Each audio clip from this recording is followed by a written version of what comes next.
கர்த்தருடைய பரிசுத்த ஸ்தோத்திரம் மகிமை உண்டாதாக. இந்த பரிசுத்த கர்த்தர் நன்றி செலுத்துகிறேன். நாளின் தேவதாமே நம்ம இந்த தேவசனியாக அழைத்து வந்து கர்த்தர் துதிக்க போற்ற மகிமைப்பட்ட கர்த்தர் ஆராதிக்க கர்த்தர் நாள் கிருபை செய்தா கர்த்தர் ஸ்தோத்திரம். கர்த்தர் வாழ்க்கையில் நம்ம நன்மை செய்திருக்கிறார். அதுக்கு நம்ம தேவனுக்கு நன்றி செலுத்த கடமை போட்டிருக்கோம். அந்த பிரார்த்தனை நாட்கள் தேவசனியாக தேவனுக்கு வந்து கொண்டு கர்த்தரை துதித்து பாடி தேவநாமத்தை மகிமைப்படுத்தி தேவன் நன்றி செலுத்த கர்த்தர் நமக்கு கிருபையும் இறக்கும் பாருங்க கர்த்தர் நன்றி செலுத்துகிறேன். உங்களோட சேர்ந்து கர்த்தர் அடியானுக்கும் இந்த பாக்கியத்தையும் சாகிய கொடுத்தவே கர்த்தர் ஸ்தோத்திரம். ஹல்லேலூயா. கொஞ்சம் சாப்பிடுங்க. இப்போதும் நம் கையில் இருக்கிற வேதாந்தத்தை திறந்து ஒரு சில வசனங்களை வாசித்து கர்த்தர் நம்ம கொடுக்குற வானமன்னாவை நாம் புசித்து தேவாசம் பெற்றுக் கொள்வோமாக. ஹல்லேலூயா. அப்போஸ்தலனாகிய பவுல் ரோமபுரிகள் நிறுவனத்திலே 16ஆம் அதிகாரம் 19 வசனத்தை வாசிக்கலாம். ரோமர் 16:19.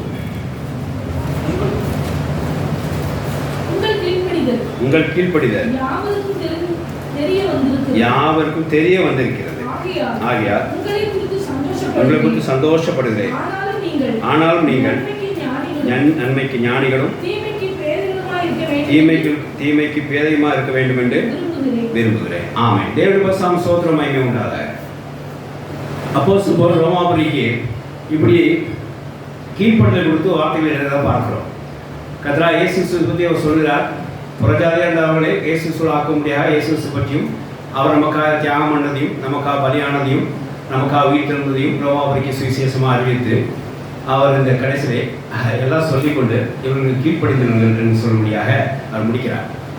அவர் முடிக்க மாத்திரமல்ல, அவர் சொன்னா இதுக்கு நீ கீழ்ப்படிந்திருக்கிறது எனக்கு தெரிய வரும்போது எனக்கு சந்தோஷமாக இருக்கு. என்னோட வார்த்தைகள் கேட்டு என்னோட நிருபங்கள் கேட்டு நீங்கள் கீழ்ப்படிந்திருப்பதை நான் சந்தோஷப்படுகிறேன். தொடர்ந்து என்ன செய்யுங்க, கீழ்ப்படிதல் எப்படி இருக்கணும் என்று சொன்னால் நன்மைக்கு ஞானிகள் போலவும் தீமைக்கு பேதைகளாக இருக்க வேண்டும் சொல்லி அந்த கீழ்ப்படிதலை வெற்றி கொள்வதை பார்த்தோம். தேவனுடைய பரிசுத்த ஸ்தோத்திரம் இல்லாத இப்படி கீழ்ப்படிந்த பிள்ளைகளை அவர் பார்க்கும்போது சந்தோஷப்பட்டோடனே அடுத்து அவரோட அதுக்கு ஒரு வல்லமை இருக்கு. எப்போவுமே தேவனுக்கு கீழ்ப்படினால ஒரு வல்லமை உண்டு. அது சில பேருக்கு அறிந்திருப்பாங்க, எனக்கு தெரிந்திருக்கிறேன். ஆவிகள் வாழ்க்கையில என்ன அப்படின்னா அடுத்த வசனம் வாசிங்க உங்களுக்கு புரியும். சமாதானத்தின் தேவன் சீக்கிரமாய் சாத்தானை உங்கள் கால்களின் கீழே நசுக்கி போடுவார். சமாதான தேவன் சீக்கிரமாய் சாத்தானை உங்கள் கால்களில் நசுக்கி போடுவார். நம்முடைய கர்த்தராகிய இயேசு கிறிஸ்துவினுடைய கிருபை உங்களுடைய கூட இருப்பதாக. ஆமென். ஹல்லேலூயா. ஆசீர்வாதம் கூறுவதற்கு முன்னாடி அங்கே சாத்தான் காலில் நசுக்கி போட சொல்லி தேவன் உங்களுக்கு செய்வார்கள் சொல்லி ஆசீர்வதிக்கிறார். அதுக்கு முன்னாடி தான் கீழ்ப்படிதல் சப்ஜெக்டை சொல்கிறார். இயேசுக்கு புறஜாதியாக நீங்கள் இயேசு ஏற்றுக்கொண்டீர்கள், கீழ்ப்படிந்திருக்கீங்க, ரொம்ப சந்தோஷம். அப்படி மெயின்டைன் பண்ணிட்டு நீங்கள் சீக்கிரமாக சமாதேவன் சாத்தானே உன் காலில் நசுக்கி போடுவார் என்று சொல்லி தேவ கிருபை இயேசுக்கு முடிவு போட சொல்லி அவர் வாழ்த்தி அந்த நிருபத்தை முடிக்கிறான்னு சொல்லி பார்க்குறோம். பாருங்க, நம்ம தேவனுக்கு கீழ்ப்படிய கர்த்தர் சாத்தானை நம்மளை டவுன் பண்ண வைக்கிறான்னு சொல்லி அர்த்தம். ஹல்லேலூயா.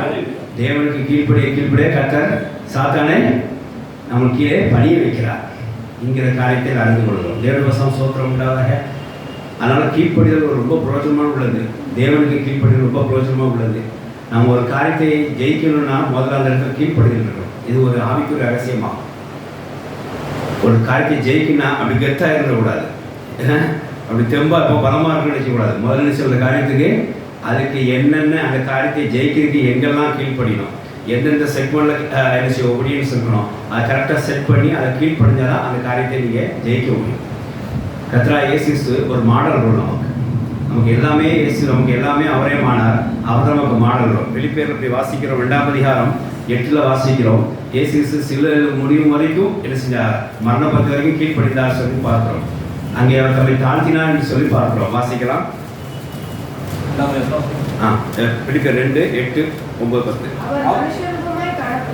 மனுஷரூபமாய் காணப்பட்டு அவர் தேவகுமாரன் கூட மனுஷரூபமாய் காணப்பட்டு மரண பரியந்தம், அதாவது சிலுவையில் மரண பரியந்தமும் கீழ்ப்படிந்தவராகி தம்மை தாமே தாழ்த்தினார். ஹல்லேலூயா.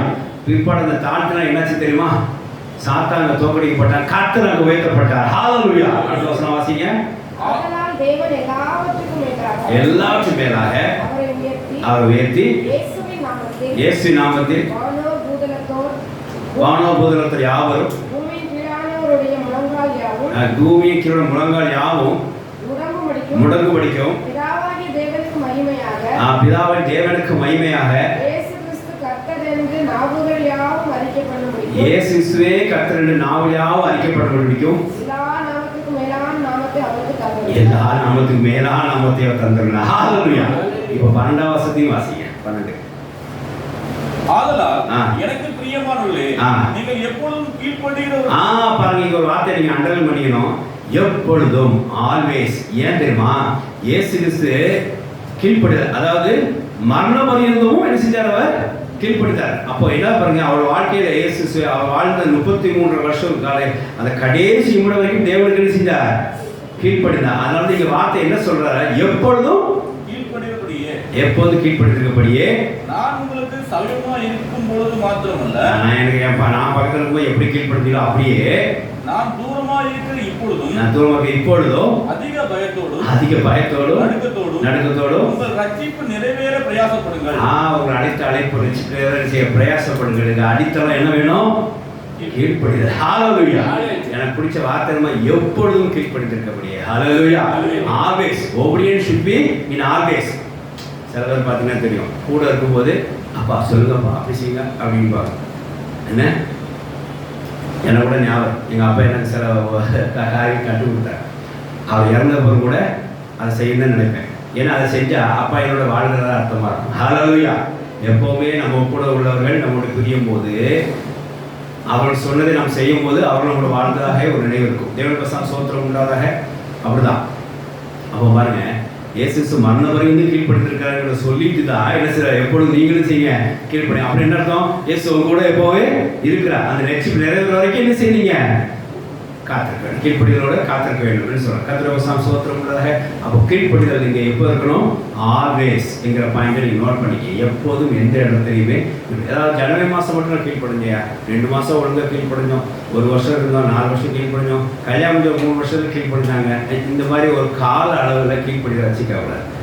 கீழ்ப்படிதல் ஒபீடியன்ஸ்னாலே அது என்னது? Birth to death. see the model role of Jesus. எப்போ சின்ன வயசுலேருந்து அவர் கீழ்ப்படிஞ்சிருக்காங்க. தாய் தகப்பன் கீழ்ப்படிஞ்சார், ஆசாரியர்கள் கீழ்ப்படிஞ்சார், அவங்க போனால் ஆலயத்துக்கு கீழ்ப்படிஞ்சார், எல்லாத்துக்கும் அவர் செஞ்சார். கீழ்ப்படி கடைசி மரண பரிந்து, அதாவது சிலுவையில் மரண பரிந்து அளவுக்கு என்ன செஞ்சார்? ஒரு இடத்துல கூட தன் தேவன் குமாரன் சொல்லிட்டு அவர் என்ன செய்ய பெருமைப்பட்டிருந்தாமல் நம்மை தாழ்த்தினார். அதனால கர்த்தர் என்ன செஞ்சார்? சாத்தானுக்கு அவர் காலை நசுக்கி கர்த்தர் இயேசு செஞ்சார், உயர்த்தினார். ஹalleluya. எல்லா நாமமுக்கும் மேலான நாமம் அவரோட வேற ஒரு நாமம் இல்லை என்று சொல்லி அங்கே உயர்த்தத்தக்கதாய் அவர் அங்கே இயேசு தன்னை தாழ்த்தினார், கீழ்ப்படித்தார். அதே போல எப்பொழுது நீங்கள் என்று சொல்லி பிலிப்பியருக்கு அப்போஸ்தலர் பவுல் எழுத பார்க்கிறோம். கீழ்ப்படிதலை பற்றி அப்போஸ்தலர் ஒரு ரவுண்ட் வந்துட்டே இருப்பார். எல்லா கொரிந்தியருக்கும் எழுதுகிறார், ரோமாபுரிக்கும் எழுதுகிறார். இயேசு கிறிஸ்துவை நீங்கள் ஏற்றுக்கொண்ட மாத்திரம் இல்லை, அவங்க என்ன செய்ய நீங்கள் கீழ்ப்படிந்து நடக்கணும். சில பேர் இன்ட்ரெஸ்டாக ஏற்றுவாங்க. இயேசு சில விடுதலை கொடுத்தா ரொம்ப சந்தோஷம், இயேசு பார்த்தாலே எனக்கு மகிழ்ச்சி, இயேசு ஹாப்பினஸ் என்னென்னமோ சொல்லுவாங்க. கீழ்ப்படிந்து நடந்தீங்கன்னா பாருங்க இருக்காது. சில புரஜாதி போய் கேட்டு பாருங்க, ஜீசஸ் எனக்கு ரொம்ப பிடிக்கும், ஜீசஸ் எனக்கு ரொம்ப பிடிக்கும் எல்லாம் சொல்லுவாங்க. நடந்தீங்களா? அந்த கீழ்ப்படுத்தல் இருக்காது. அப்படியே கீழ்ப்படிஞ்சாலும் ஒரு வருஷம் 2 வருஷம் இருப்பாங்க. கல்யாணம் முடிஞ்சோடனே அங்கே கீழ்ப்படுத்தலாம் போயிடும்.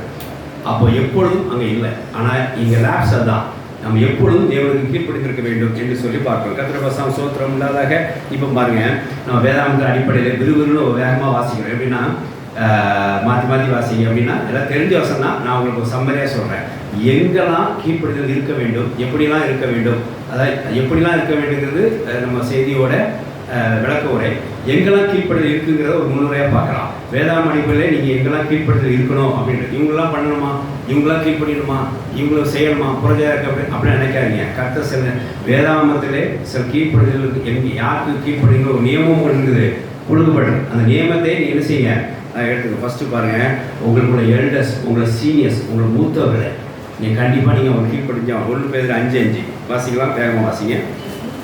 1 பேர் 5:5.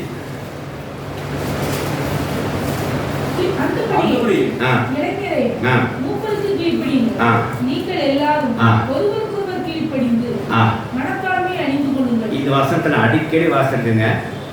ஆனால் ஒரு வசனத்தை நம்ம அழுத்தி பேசிட்டு இருந்தோம். மூப்பர்ஸ் எல்டர்ஸ் அப்படின்னா எழுதினோம். வாசிங்க, மறு வாசிங்க. அந்தபடி இளைஞரே மூப்பருக்கு கீழ்ப்படிகள் இருக்கா? மூப்பருக்கு கீழ்ப்படி தான் இருக்குது. எனக்கு அடுத்த வருஷம் வாசிக்கும் போது எனக்கு புரிஞ்சுது, ஒருவருக்கும் கீழ்ப்படுத்த. 2 மூப்பர் இருந்தால் என்ன பண்ணுவீங்க? இந்த ஜூனியர் மட்டும் என்ன செய்வாங்க, அந்த எல்டருக்கு என்ன செய்வாங்க, சோத்து சொல்லுவாங்க. இந்த எல்டர் அவங்க எல்டர் சொல்ல மாட்டாங்க. இப்படி கிடையாது. வசனம் என்ன சொல்லுது? ஒருத்தருக்கு ஒருத்தர் என்ன செய்யுங்க, கீழ்ப்படி. மறைவாசிங்க மூப்பரே இளைஞருக்கு கீழ்ப்படியுங்கள். இதுதான் பாயிண்ட்டுங்க. நீங்க எல்லாரும் ஒருவருக்கு ஒருவர் கீழ்ப்படிய வேண்டும். கர்த்தருடைய ஸ்தோத்திரம் உண்டாதாக. எபேசியர் 5:21 வாசித்து பாருங்க. அதே பாருங்க, பக்தியில பாடி தெய்வ பக்தியோடு என்ன செய்ய வேண்டும், நீங்க ஒருவருக்கு ஒரு கீழ்ப்படிய வேண்டும். வாசிக்கலாம் அதையும். எபேசியர் 5:21 தெய்வ பயத்தோட ஒருவருக்கு ஒருவர் கீழ்ப்படிந்திருங்கள். பாருங்க, இப்ப பாருங்க, தெய்வ பயத்தோட ஒருவருக்கு ஒருவர் கீழ்ப்படிந்திருங்கள். முன்னோர்களுக்கும் சீனியருக்கு நீங்க கீழ்ப்படிந்திருக்க வேண்டும். அதே சமயம் என்ன செய்ய வேண்டும், ஒருவருக்கு ஒருவர் நீங்க என்ன செய்ய வேண்டும், ஒருத்தர் ஏறி பேசக்கூடாது. ஏன்னா பரிசுத்தாய் கொண்ட மனுஷனா இருக்கும், அவன் ஏறி பேசக்கூடாது. உங்களை வயது மூத்தவளா இருப்பான், நீ ஏறி பேசக்கூடாது. ஒருவருக்கு ஒரு கீழ்ப்படிதல் இருக்க வேண்டும் சொல்லி பாருங்க. அது எப்படி இருக்குன்னா, தெய்வ பக்தியோடு இருக்கணும், ஒரு டிவோஷனாக இருக்கணும். அங்கே நான் பார்க்குறோம். கர்த்தருடைய ஸ்தோத்திரம் இல்லாதாக. அப்போ இங்கே வந்து கீழ்ப்படிதல் முக்கியம். அது எப்பொழுதுங்கிற முக்கியங்கிறத பார்த்தோம். 2வது ஒருவருக்கு ஒருவர் கீழ்ப்படிதுங்கிறதையும் பார்க்கிறோம். 3வது காரியம், இப்போ இது சிறுவர்களுக்கு எபேசியர் 6:1 வாசிக்கலாம். எபேசியர் 6. பிள்ளைகளே, உங்கள் பெற்றோருக்கு கர்த்தருக்குள் கீழ்ப்படியுங்கள். பிள்ளைகளே, உங்கள் பெற்றோருக்கு கர்த்தருக்குள் கீழ்ப்படியுங்கள். அப்போ உங்களுக்கு கீழ்ப்படிதல் இருக்கு. உங்க பெற்றோருக்கு கர்த்தருக்குள் என்ன செய்யுங்க, நீங்க கீழ்ப்படியுங்கள். தேவனுடைய ஸ்தோத்திரம் உண்டாதாக. இது நியாயம். 5:21 வாசிங்க. எபேசியர் 5:21. இது மனைவிமார்களுக்கு 5:21. தெய்வ பயத்தோட ஒருவருக்கு கீழ்ப்படிந்திருங்கள். மனைவிகளே, கர்த்தருக்கு கீழ்ப்படிகிறது போல உங்கள் சொந்த புருஷருக்கு கீழ்ப்படியுங்கள். மனைவிமார்களுக்கு கொடுக்கப்பட்ட நியமம் என்னன்னா, கணவருக்கு கீழ்ப்படிஞ்சிருக்கணும். பிள்ளைகளுக்கு கொடுக்கப்பட்ட நியமம் பெற்றோருக்கு கீழ்ப்படிஞ்சிருக்கணும். அப்புறம் ஒருவருக்கு ஒருவர் கீழ்ப்படிஞ்சிருக்கணும். இந்த 3ம் இங்கே வேதாந்தம் நமக்கு கொடுக்கப்பட்ட நியமங்கள். கர்த்தருடைய ஸ்தோத்திரம் உண்டாக. அதே எபேசியர் 5:24. ஆவியா சபையானது கிறிஸ்துவுக்கு கீழ்ப்படிகிறது போல. கர்த்தருடைய ஸ்தோத்திரம் உண்டாக. இங்கே சபை கிறிஸ்துவுக்கு கீழ்ப்படிதல் வேண்டும். சில நேரம் பார்த்தீங்கன்னா சபை வந்து வேற யாருக்கும் கீழ்ப்படுகிற மாதிரி இருக்கும். ஒரு மூத்த விசுவாசி கீழ்ப்படுத்திருக்கு ஒரு சிலரில் பார்த்தேன். எல்லாரும் முடிவெடுத்துட்டாங்க, என்னென்ன சாப்பாடு போடணும், அப்படி பண்ணணும், இப்படி பண்ணிட்டு. பாஸ்டர் முடிவெடுத்தார். பாஸ்டர் வீட்டு அம்மாவும் அவங்க முடிவெடுத்துட்டாங்க. அவங்க பாஸ்டர் அம்மா தானே சொல்கிறாங்க, பாஸ்டர் அம்மா முடிவெடுத்துட்டாங்க இந்த சாப்பாடு போகணும் எல்லாம் சொல்லிட்டு. அப்புறம் ஓகேன்னு சொல்லி பணம் அட்வான்ஸ் கொடுக்க முடியாங்க சாப்பாடு. ஏன்னு கேட்டால், ஒரு முக்கியமான ஆள் வரணுமா, இப்போ மூத்த விசுவாசி. இப்போ சபை யார் நடத்துகிறா, யாருக்கு கீழ்ப்படிஞ்சிருக்குது, ஒரு விசுவாசிக்கு கீழ்ப்படிஞ்சிருப்பார். அது சபை எப்படி நோக்கி போகும், அது தேவனுக்கு கிறிஸ்துவின் சரீரமாக மாறாது. சபையானது கிறிஸ்துவுக்கு கீழ்ப்படிஞ்சாதான் கிறிஸ்துவின் சபை. ஹல்லேலூயா. கிறிஸ்துவின் சரீரம். தேவனுடைய ஸ்தோத்திரம் உண்டாக. வாசியால் வசனம். சபையானது கிறிஸ்துவுக்கு கீழ்ப்படிகிறது போல மனைவிகளும் தங்கள் சொந்த புருஷர்களுக்கு எந்த காரியத்தையும் கீழ்ப்படித்திருக்க வேண்டும். அதாவது கணவனுக்கு மனைவி கீழ்ப்படித்திருக்க வேண்டும். கணவன் தெய்வத்துக்கு, அதாவது இறைவனுக்கு இயேசுக்கு கீழ்ப்படித்திருக்க வேண்டும் என்று சொல்லி பார்ப்போம். இப்போ கணவனுக்கு ஒரு நியமம் கொடுக்கப்பட்டிருக்கு, மனைவிக்கு நியமம் கொடுக்கு. இங்கே ஆலயத்துக்கும், அதாவது சபைக்கும் அதாவது எல்லாரும் சேர்ந்திருக்கிற சபைக்கும் ஒரு நியமம் கொடுக்கப்பட்டிருக்கு. கர்த்தருடைய ஸ்தோத்திரம் இல்லாதாக. அதே எபேசியர் 6:9 வாசிங்க. எஜமானுக்கு ஒரு நியமம் கொடுக்கப்பட்டிருக்கு. அப்படியே நீங்களும் வேலைக்காரர்களுக்கு செய்ய வேண்டியவர்களை செய்து அவர்களுக்கும் உங்களுக்கும் எஜமானவர் பரலோகத்தில் இருக்கிறார் என்றும் அவரிடத்தில் பட்சபாதம் இல்லை என்றும் அறிந்து தடுஞ்சொல்லை விட்டு விடுங்கள். பாஸ் முதலாளி இவங்கெல்லாம் பாருங்க, அவனுக்கு தொழிலாளர்கள் போது துச்சரமாக நடத்தக்கூடாது, அவங்களுக்கு தப்பாக நடத்தக்கூடாது. ஏன்னா உங்களுக்கு பாஸ் யார் இருக்கா, மேலே ஆண்டவர் இருக்கிறார். பார்த்து அவங்க கணக்கு யூஸ் பண்ணாமல் நல்லபடியாக அவங்கள பயன்படுத்தணும் என்று சொல்லி இங்கே வேதாகம் அவங்களுக்கு நியமிக்கப்பட்டது. வேதாகம் அவங்களுக்கு இப்போ கீழ்ப்படுத்தது எஜமான்களுக்கும் நியமிக்கப்பட்டது. தொழிலாளருக்கு வசனம் 8ஆம் வசனம் அதே ரேட்டு. மனுஷருக்கென்று ஊழியம் செய்யாமல் கர்த்தருக்கென்றே நல்மனதோடு ஊழியம் செய்யுங்கள். 6:5 வாசிங்க. வேலைக்காரரே, நீங்கள் கிறிஸ்துவுக்கு கீழ்ப்படிவது போல உங்கள் எஜமானர்களாய் இருக்கிறவர்களுக்கும் பயத்தோடும் நடுக்கத்தோடும் கபடமற்ற மனதோடும் கீழ்ப்படிங்க. ஹல்லேலூயா. இப்போ கிறிஸ்துவுக்கு கீழ்ப்படி போல உங்களுக்கு என்ன செய்யணும், உங்க பாஸுக்கு நீங்க செய்யுங்க கீழ்ப்படிங்கன்னு சொல்லி அங்க வேலைக்காரன்னு சொல்ற பார்க்கிறோம். இப்படி எல்லாத்துக்கும் கர்த்தர் செய்திருக்கிறார். இப்படி கீழ்ப்படிங்கன்னு சொல்லி ஒரு நியமம் கொடுத்துருக்கிறார். கர்த்தருடைய ஸ்தோத்திரம் உண்டாக. ரோமர் 13:1-2 வாசிக்கும் போது நமக்கு சில இடத்துல இப்போ இது வந்து ஒவ்வொருத்தரும் இண்டிவிஜுவலாக பார்த்துட்டு இருந்தோம். பொதுவான காரியம் இப்போ பப்ளிக்கு பார்க்குறோம். இது வரைக்கும் இண்டிவிஜுவல் பார்த்தோம், கணவன் மனைவி பிள்ளைகள் பார்த்தோம், அப்போ ஒருவருக்கு பார்த்தோம், சபை கீழ்ப்படிதல் பார்த்தோம், வேலைக்காரர் பார்த்தோம், எஜமான் பார்த்தோம். இப்போ பாருங்க, இப்போ யார் கீழ்ப்படிதல் பார்க்குறோம் அப்படின்னா பொதுவான பப்ளிக்குள்ளே கீழ்ப்படுவாங்க. இதில் சில டிபார்ட்மெண்ட்ஸ் இருக்குது, சில அத்தாரிட்டிஸ் இருக்குது, அதுக்கு நீங்கள் கீழ்ப்படுத்திருக்கணும், பப்ளிக்கு நீங்கள் கீழ்ப்படுத்திருக்கணும்னு சொல்லி இப்போ பார்க்குறோம். வாசிக்கலாம். எந்த மனுஷனும் மேலான அதிகாரம் உள்ளவர்களுக்கு கீழ்ப்படிய கடவன். அவங்க மேலான அத்தாரிட்டிக்கு நீங்கள் அக்செப்ட் பண்ணி ஆகணும். ஏனென்றால் தேவனால என்று ஒரு அதிகாரமும் இல்லை, அவர் இல்லாமல் அதிகாரம் கிடையாது. வாசிக்கலாம். உண்டாயிருக்கிற அதிகாரங்கள் தேவனாலே நியமிக்கப்பட்டிருக்கிறது. ஆதலால் அதிகாரத்திற்கு எதிர்த்து நிற்கிறவன், இந்த அதிகாரம் எல்லாம் தேவனால் கொடுக்கப்பட்டிருக்கு, இது எதிர்த்து நிற்கிறவன் தேவனுடைய நியமத்திற்கு எதிர்த்து நிற்கிறான். நியமத்தை எதிர்த்து நிற்கிறான். அப்படி எதிர்த்து நிற்கிறவர்கள் தங்களுக்கு தாங்களே ஆக்கினியை வருவித்துக் கொள்கிறார்கள். தங்கள் ஆக்கினியை வருவித்துக் கொள்கிறார். தேவன் சோத்திரம் உண்டாக. எனக்கு ஒரு போன மாதம் டேக்ஸில் ஒரு மிஸ்மேட்ச் அமௌண்ட் சொல்லிட்டு விடுபட்டுன்னு சொல்லி 3 நோட்டீஸ் விட்டுருக்குறாங்க. எங்கள் ஆடிட்டர் அதை பார்க்கல, எனக்கும் எனக்கு தெரியாது. 3 நோட்டீஸ் கொடுத்து நீங்கள் பணம் கட்டுன்னு சொல்லிட்டு ஹெவியாக எனக்கு பெனால்ட்டி ரிலைஸ் பண்ணியிருக்கிறான். எனக்கு ரொம்ப ஷாக் ஆகி போச்சு. 5000 பேமெண்ட்டுக்கு 35,000 பே பண்ணக்கூடிய ஒரு சூழ்நிலை கொண்டு விட்டாங்க. இந்த அப்போ இந்த மாதத்திலே துவக்கத்திலே எனக்கு ரொம்ப பாரமாக இருந்தது. அப்புறம் ரொம்ப ஒரு நாள் வந்து நம்ம வீட்டு வந்து ஒரு 2 வாரத்துக்கு முன்னாடி வெள்ளிக்கிழமை வந்து இந்த ஜிஎஸ்டி ஒரு நெருக்கம் விட்டு சொல்லி நாங்கள் ஜெபிச்சு முடிச்சு 12:30 மணிக்கு ஜெபம் பண்ணோம். 12:35 முடிச்ச உடனே ஒரு ஃபோன் கால் அங்கே ஆடிட்டோம். அந்த சிட்டி ஆஃபீஸ்லேருந்து ஃபோன் வந்துச்சு, நீங்கள் வந்து பெனால்ட்டி விட்டுருங்க, இது மட்டும் டேக்ஸ் மட்டும் கெட்ட சொல்லிடுங்க. ரொம்ப ஆச்சரியமாக இருந்துச்சு. எங்கள் வீட்டில் நம்பவே முடியல. அது எப்படி ப்ரேயர் முடிச்சு 5 நிமிஷம் எப்படி ஒரு பதில் வருது அப்படின்னு. வருமா ஆண்டு மக்கா பேசுவான்னு சொல்லி உடனே நான் டேக்ஸ் மட்டும் கட்டி பெனால்ட்டி கட்டலை. ஆனாலும் அந்த அக்கௌண்ட்டில் அது பெண்டிங் காட்டிகிட்டே இருக்குது. அப்புறம் நேற்று ஒரு ஆடிட்டர்கிட்ட போனேன். அப்புறம் சொன்னார், இது பெனால்ட்டி போட்டு நீங்கள் பே பண்ணிட்டீங்க, அந்த பெனால்ட்டி உங்கள் அக்கௌண்ட் காட்டிட்டு தான் இருக்குது, நீங்கள் அதை அப்பீல் பண்ணி நீங்கள் அதை ரிலீஸ் பண்ணிக்கலாம், நீங்கள் அப்பீல் பண்ணுங்கள், அதுக்கு இன்னொரு ஆடிட்டர் இருக்குது, அதை பாருங்கள், அவர் தான் ரெகுலராக அதை அப்பீல்லாம் கேஸ் ஜெயிக்கிறவர் அப்படின்னு சொல்லி அவர் நம்பர் கொடுத்தார். சரி நீங்களே ஃபாலோ பண்ணி நாளைக்குள்ள முடிச்சு கொடுங்கன்னு சொல்லி அவங்க கமிட் பண்ணிட்டாங்க. அப்போ அவர் வார்த்தை சொன்னது எனக்கு பிடிச்சிருந்தது. எப்படின்னா, கவர்மெண்ட்டுக்குள்ளே நீங்கள் வியாபாரம் பண்ணுறீங்கன்னா நீங்கள் அதோட ரூல்ஸ் அக்செப்ட் பண்ணிக்கோங்க, அது இல்லைன்னு சொன்னால் உங்களுக்கு சிக்கல் தான், என்னைக்குனாலும் உங்களுக்கு சிக்கல் தான் சொன்னேன். எனக்கு இந்த வசனம் தான் ஞாபகம் வந்துச்சு. பாருங்கள், நம்ம கொடுக்குற அத்தாரிட்டிக்கு நம்ம கீழ்ப்படியிருந்தா அது நமக்கு நாமே என்னது வச்சுக்கிற ஒரு ஆக்கணியா. உலக பாஷையில் என்ன சொல்லுவாங்க, அதை நமக்கு நாம வச்சுக்கிற ஆப்புன்னு நடத்துவோம் இல்லையா? உலக பாஷையில் நம்ம ஆப் வைக்கணும்னு சொல்லுவாங்க, அந்த மாதிரி போயிடும். அப்போ அந்த வசனம் மாதிரி வாசித்து பாருங்க. அதிகாரத்தில் இருக்கிறவன் தேவனே எழுத்து நிற்கிறான். வாசிக்கலாம். அதிகாரத்துக்கு எடுத்து நிற்கிறவன் தேவனுடைய நியமத்திற்கு எடுத்து நிற்கிறான். நியமத்தில் எடுத்து நிற்கிறான். அப்படி எடுத்து நிற்கிறவன் தங்களுக்கு தாங்களே ஆக்கினியை வரவித்துக் கொள்கிறார். நமக்கு பனிஷ்மெண்ட் பண்றது, தண்டனை பண்றாரு. அதனால அவர் வார்த்தையாளர் பக்குவமா சொன்னார். அதனால எப்பவுமே அந்த ஆள் எனக்கு போகக்கூடாது. நேற்று ரொம்ப சாதாரணமாக சொன்னார், சமாதானமாக சொன்னார். அதனால் நீங்கள் கவர்மெண்ட்டுக்கு என்ன இருக்கோ அது பெண்டிங் வச்சுக்காதீங்க.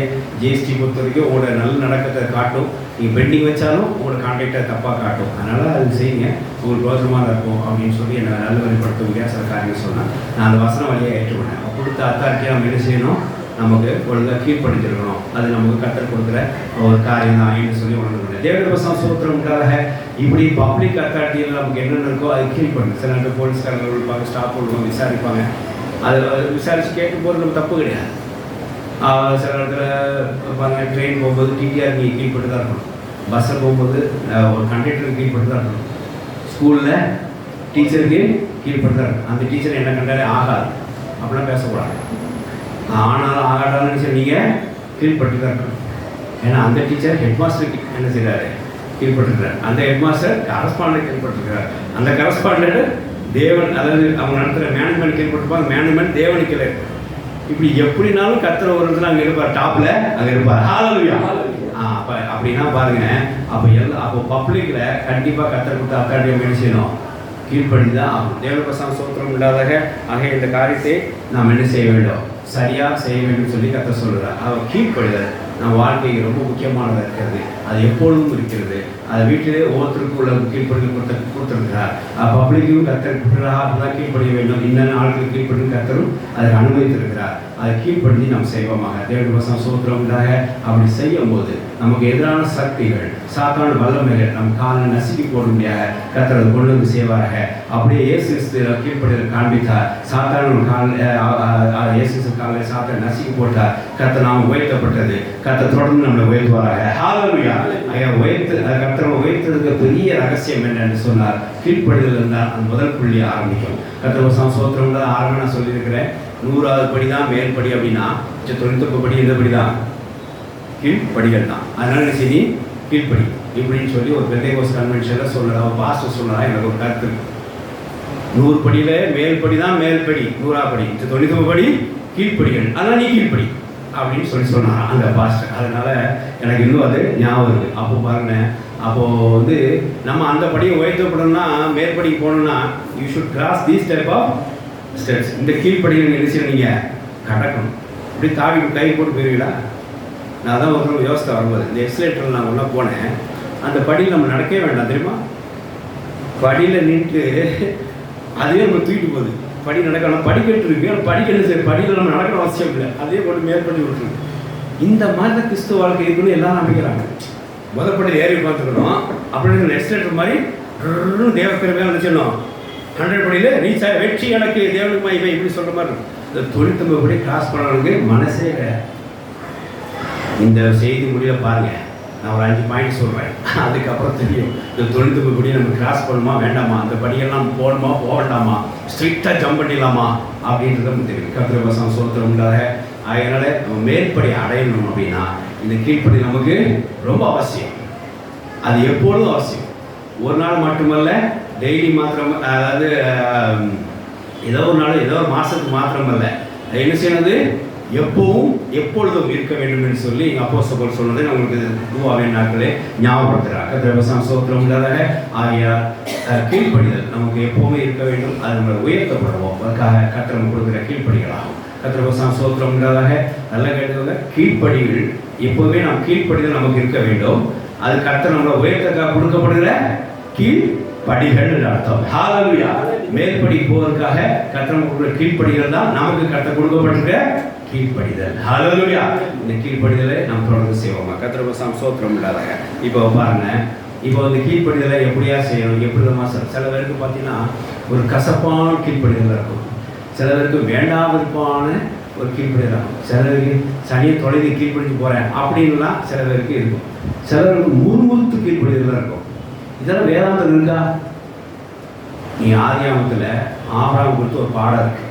ஆக்சுவலாக என்ன கேட்டால் பாடம் தான் சொல்கிறேன். இந்த 5 பாடத்தில் ஆபிரகாமுக்கு 2 விஷயம் அவர் வேதாந்தத்தை பிடிச்சி ஒவ்வொருத்துக்கும் ஒவ்வொரு கேரக்டர் நம்ம ஒரு ஆட்டிடியூட்டை நம்ம வேதாந்தத்தை பிரசங்கிக்கும்.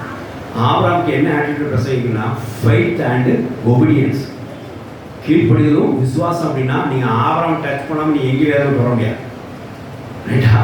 அப்போ கீழ்ப்படிதலும் அவரை தான் பேச போகிறோம், ஃபெய்த்துக்கும் அவர் தான் பேச போகிறோம். ஃபெய்த் நம்ம நிறைய பேசியிருக்கோம், இன்னும் பேசுவோம். இப்போ இன்றைக்கி நம்ம கீழ்ப்படிதல் பேசுவோம். இந்த ஆபிரகாம் கீழ்ப்படிதலில் அவர் இந்த வேத பாடமாக பார்த்தீங்கன்னா 5 சப்ஜெக்ட் இந்த 5 சப்ஜெக்ட் எடுத்து ஒரு 5 கீழ்ப்படிகளை நீங்கள் வச்சுக்கோங்க. அந்த 5 கீழ்ப்படிகளுக்குள்ள நிறைய படிகள் உள்ளே போகலாம், அது உங்கள் தியானத்தில். ஆனால் 5 கீழ்ப்படிகள் நம்ம இப்போ பார்க்க போகிறோம். 5 டைப் ஆஃப் ஸ்டெப்ஸ், அதாவது லோயர் ஸ்டெப்ஸ் நம்ம பார்க்க போகிறோம். அதுக்கு நம்ம கீழ்ப்படிஞ்சோம்னா நம்ம வாழ்க்கை உயர்த்தப்படும். ஹல்லேலூயா. இப்போ 5 விதமான கீழ்ப்படிகளை பார்க்கலாம். ரொம்ப ஆச்சரியமாக இருக்கும், இப்படிலாம் நம்ம இருக்கா அப்படின்னு சொல்லிட்டு. ஜெனிசியஸ், அதாவது ஆதியாகமம் 12ஆம் அதிகாரம் 1-4 வாசனம். எல்லாமே தெரிஞ்ச வசனம் தான். பாயிண்ட்ஸை மட்டும் சுருக்கமாக சொல்லுறோம்.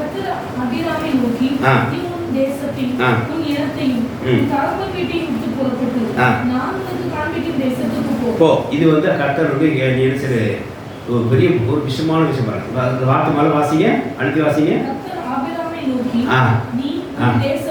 தேசத்தையும் அவுட் ஆஃப் கண்ட்ரிங்க. அடுத்தது அவங்க இடத்தையும் கேஸ்ட் விட்டுட்டு அவங்க சொந்த பண்ண விட்டுட்டு இப்போ தகப்பன் வீட்டையும் பெற்றோரையும் விட்டுட்டு நம்ம புறப்படு. இது வந்து கர்த்தர் கொடுத்த கட்டளையா. இது வந்து ரொம்ப கஷ்டமான கீழ்ப்படுதல். நான் இங்கிலீஷில் இருக்கேன் டிஃபிகல்ட் ஒபீடியன்ஸ். இது நம்மளால் இது செய்ய முடியாது. ஏதாவது ஒன்று வேணால் விடலாம், சாய்ஸ்க்கு ஏதாவது ஒன்று வேணால் விடலாம், டோட்டலாக செய்ய முடியாது. வி கேன் நாட் டெபார்ட், அங்கேருந்து கிளம்ப முடியாது, அப்படி தான் இருக்கும். அதுக்கப்புறம் இப்போ ஆண்டு ஆசிரிக்கிறார், நம்ம ஆசிரியர் பெரிய பிள்ளைங்க சொல்கிறார். 4ஆம் வசனத்தை வாசித்து பாருங்க. ஹல்லேலூயா. எங்கே போன்னு தெரியாமல் ஒருத்தர் போனோம்னா அவனுடைய கீழ்ப்படிதல் எப்படி இருந்திருக்கு? டிஃபிகல்ட் ஒபீடியன்ஸ், கஷ்டமான கீழ்ப்படிதல் இங்கே பார்க்குறோம். சில வேலைகளில் நமக்கு கஷ்டமான கீழ்ப்படிய வாழ்க்கையில் இருக்கும். இதை செய்யவே முடியாது, இதில் மனசே வராது, அப்படி சில கீழ்ப்படிகள் இருக்கும். ரொம்ப கஷ்டமாக தான் இருக்கும். பிள்ளைகளுக்கெல்லாம் நீங்கள் என்ன கஷ்டம் தெரியுமா? அப்பா வார்த்தை கீழ்பட்டு ஃபோனை ஒதுக்கி வைக்கணும்.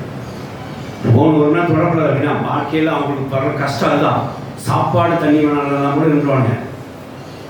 ஒரு நேரம் ஃபோனை ஒதுக்கி தகப்பன் வச்சு கீழ்பட்டுருக்குன்னா அவங்களுக்கு அவ்வளோ கசப்பு, அவ்வளோ கசப்பு. அப்படிதான் நிற்கிறது.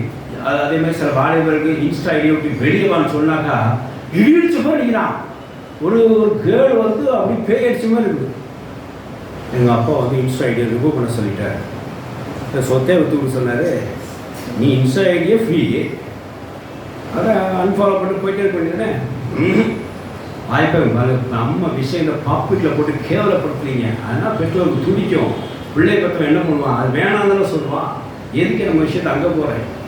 நான் ஊட்டிக்கு கிளம்பிட்டோம், ஒரு செல்ஃபி. காரில் ஏறிட்டோம், ஒரு செல்ஃபி.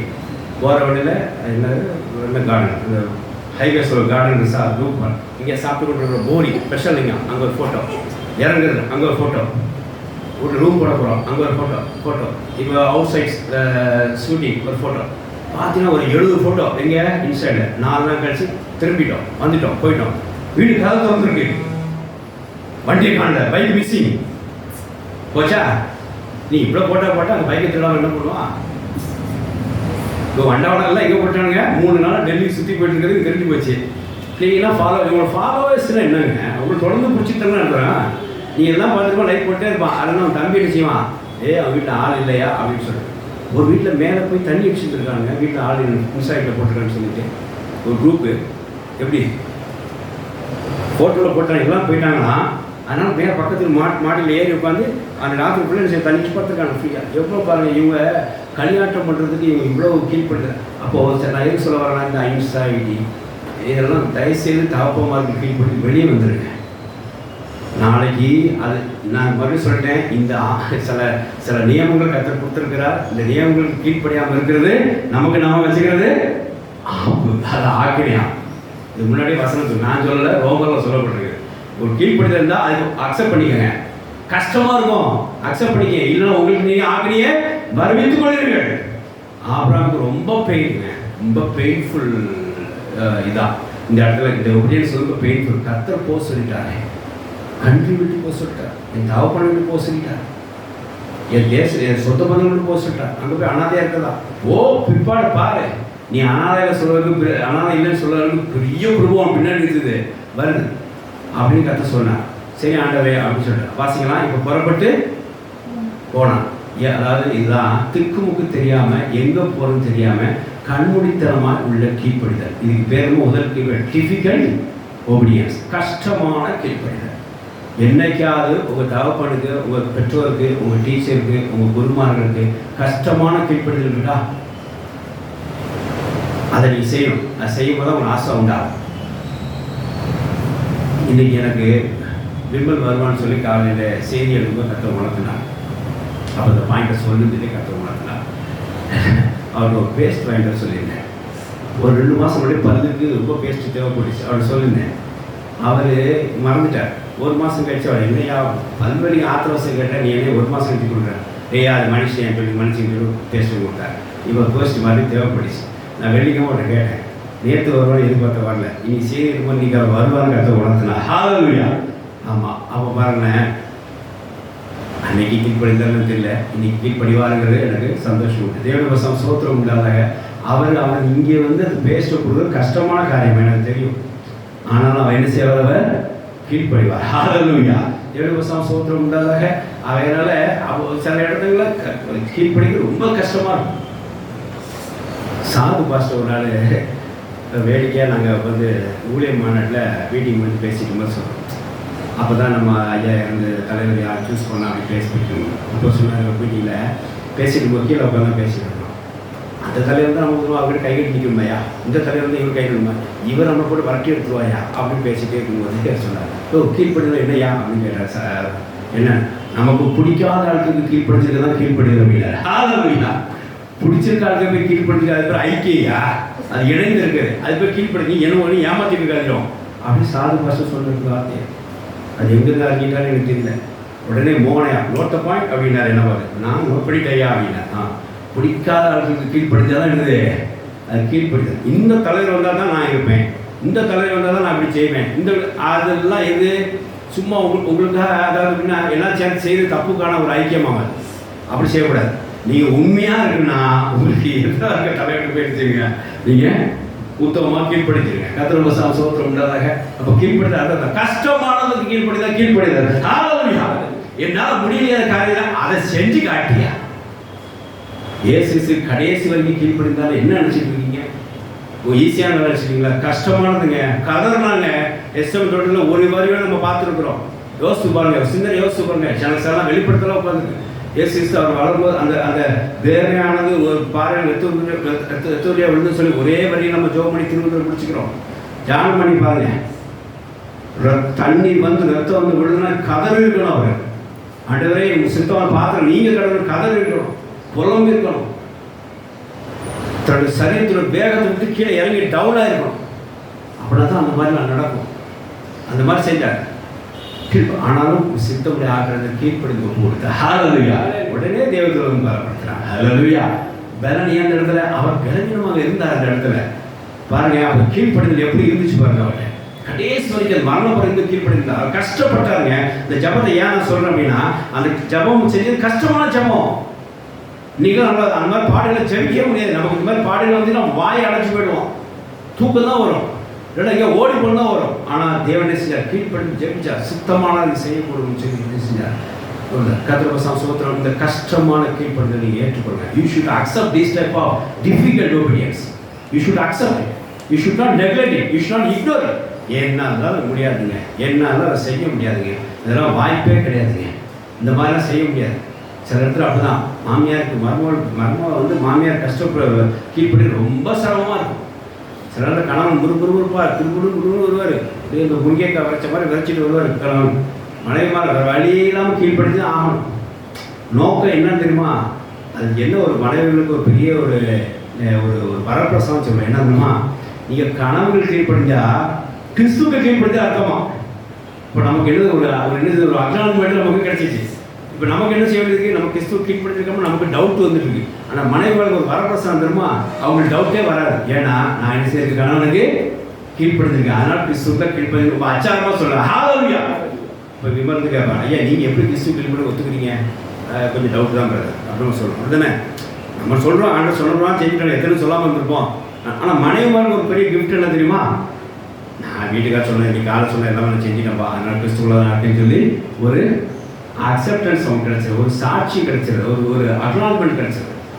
அதனால் சில இடத்துல கணவன் விரும்பா அப்படி இப்படின்னு சொல்லிட்டே இருப்பான். ஆனாலும் என்ன செய்யணும்? கிறிஸ்துக்குள்ளாக நீங்கள் நினச்சி அவங்களுக்குள்ள கட்டப்பட்டிருக்க முடியாது. அவங்க நீ என்ன செய்யறாங்க? அதுக்கு கீழ்படினா டிஃபிகல்ட்டாக தான் இருக்கும். இதை செய்ய முடியாது, இதை செய்வாங்க, போகணும், ரொம்ப புரட்டி எடுக்கலாம். ஆனால் அதை செய்ய கஷ்டமானது கீழ்படிங்க. நிச்சயமாக கர்த்தர் உங்களை வைத்துவார். ஹalleluya. 2 வருஷம் சோத்திரம் இல்லாத இங்கே ஆபிரகாம் ஒரு காரியத்தை நமக்கு இருக்காரு, ஆகாமத்தை செய்திருக்கான்னு சொல்லி ஆகாமத்தை எழுதியிருக்கிற பார்க்குறோம். எப்படின்னா ஒரு கஷ்டமான கீழ்படுதலை அவர் டிஃபிகல்ட் ஒபீடியன்ஸை அவர் கடைபிடித்தார். 2 வருஷம் சோத்திரம் இல்லாதாக. ரெண்டாவது கர்த்தர் வருஷம் சோத்திரம் இல்லாதாக ஆதியாகமம் 13ஆம் அதிகாரம் 14 வசனம். ஒரு தைரியமான ஒரு கீழ்ப்படுதல், விசுவாசத்தை அதாவது தைரியம், அதாவது கீழ்ப்படியில் ஒரு தைரியம் வேண்டும். ஒரு பலவீனமாக கீழ்ப்படியக்கூடாது. எப்படின்னா பார்க்கலாம், செய்யலாம், வழி இல்லாமல் செஞ்சுட்டு இருக்கிறேன், அது ஆனாலும் ஆகலாம், ஆகாட்டாலும் ஆகலாம். இந்த பலவீனம் கேஸ் எப்படி உண்டாகும் தெரியுமா? இந்த சாய்ஸில் கொண்டு போயிடும். எய்தர் பி நாட் பி அப்படின்ற மாதிரி கொண்டு போயிடும். அப்படி ஒரு கீழ்ப்படிதல் பண்ணாதீங்க தயவுசெய்து. ஒரு தைரியமான ஒரு கீழ்ப்படிதல் செய்யுங்க. வாசிங்க 13ஆம் அதிகாரம் 14 வாசிங்க. லோத்து ஆபிரகாமை விட்டு பிரிந்த பின்பு கர்த்தர் ஆபிரகாமை நோக்கி, உன் கண்களை ஏறெடுத்து நீ இருக்கிற இடத்திலிருந்து வடக்கேயும் தெற்கேயும் கிழக்கேயும் மேற்கேயும் நோக்கி பார். நீ பார்க்கிற இந்த பூமி முழுவதையும் நான் உனக்கும் உன் சன்னதிக்கும் என்றென்றைக்கும் இருக்கும்படி கொடுத்து உன் சன்னதியை பூமியின் தூளை போல பெருக பண்ணுவேன். ஒருவன் பூமியின் தூளை என்ன கொடுமானால் உன் சன்னதியும் என்னப்படும். நீ எழுந்து தேசத்தின் நீளமும் அகலமும் எம்மட்டோ அம்மட்டும் நடந்து திரி. உனக்கு அதை தருவேன் என்றார். அடுத்த வாசிங்க. இப்பெல்லாம் கர்த்தர் லோத்தை புரிஞ்ச பிறகு கர்த்தர் துணை செய்கிறார். நீ தனியாக இருக்கும் பயப்படாத, கூட நான் இருக்கிறேன், நீ நடந்து போகிறதெல்லாம் உனக்கு இங்கே எப்படி போனால் அப்படி போனால் உணவுகளோ எல்லாம் சொல்லி கர்த்தர் அவனை பலப்படுத்துற சொன்ன உடனே இப்போ லோத்து இருக்கிறவை கூட இருக்கு. இந்த லோத்து போனோடனே ஆபிரகாம் நிச்சயமாக பலவீனமாக இருக்கணும், பலவீனம் ஆயிருக்கணும். இனிமேல் என்ன செய்ய போகிறோம், எப்படி நடத்த போகிறோம் கர்த்தர் தெரியலையே. கர்த்தரோட நடத்துகிறார். இன்னைக்கு போகிற நம்மளாம் உனக்கு தருவேன், வடக்கு எப்படி போனால் உனக்கு தருவேன், இவ்வளோ தருவேன் அப்படின்னு சொல்லி ஒரு சந்ததி விவகாரம் சொல்லி கர்த்தரோட பலப்படுத்துகிறார். ஏன்னா அவன் பலவீனமாக இருந்தனால, லோத்து பிரிஞ்சனால.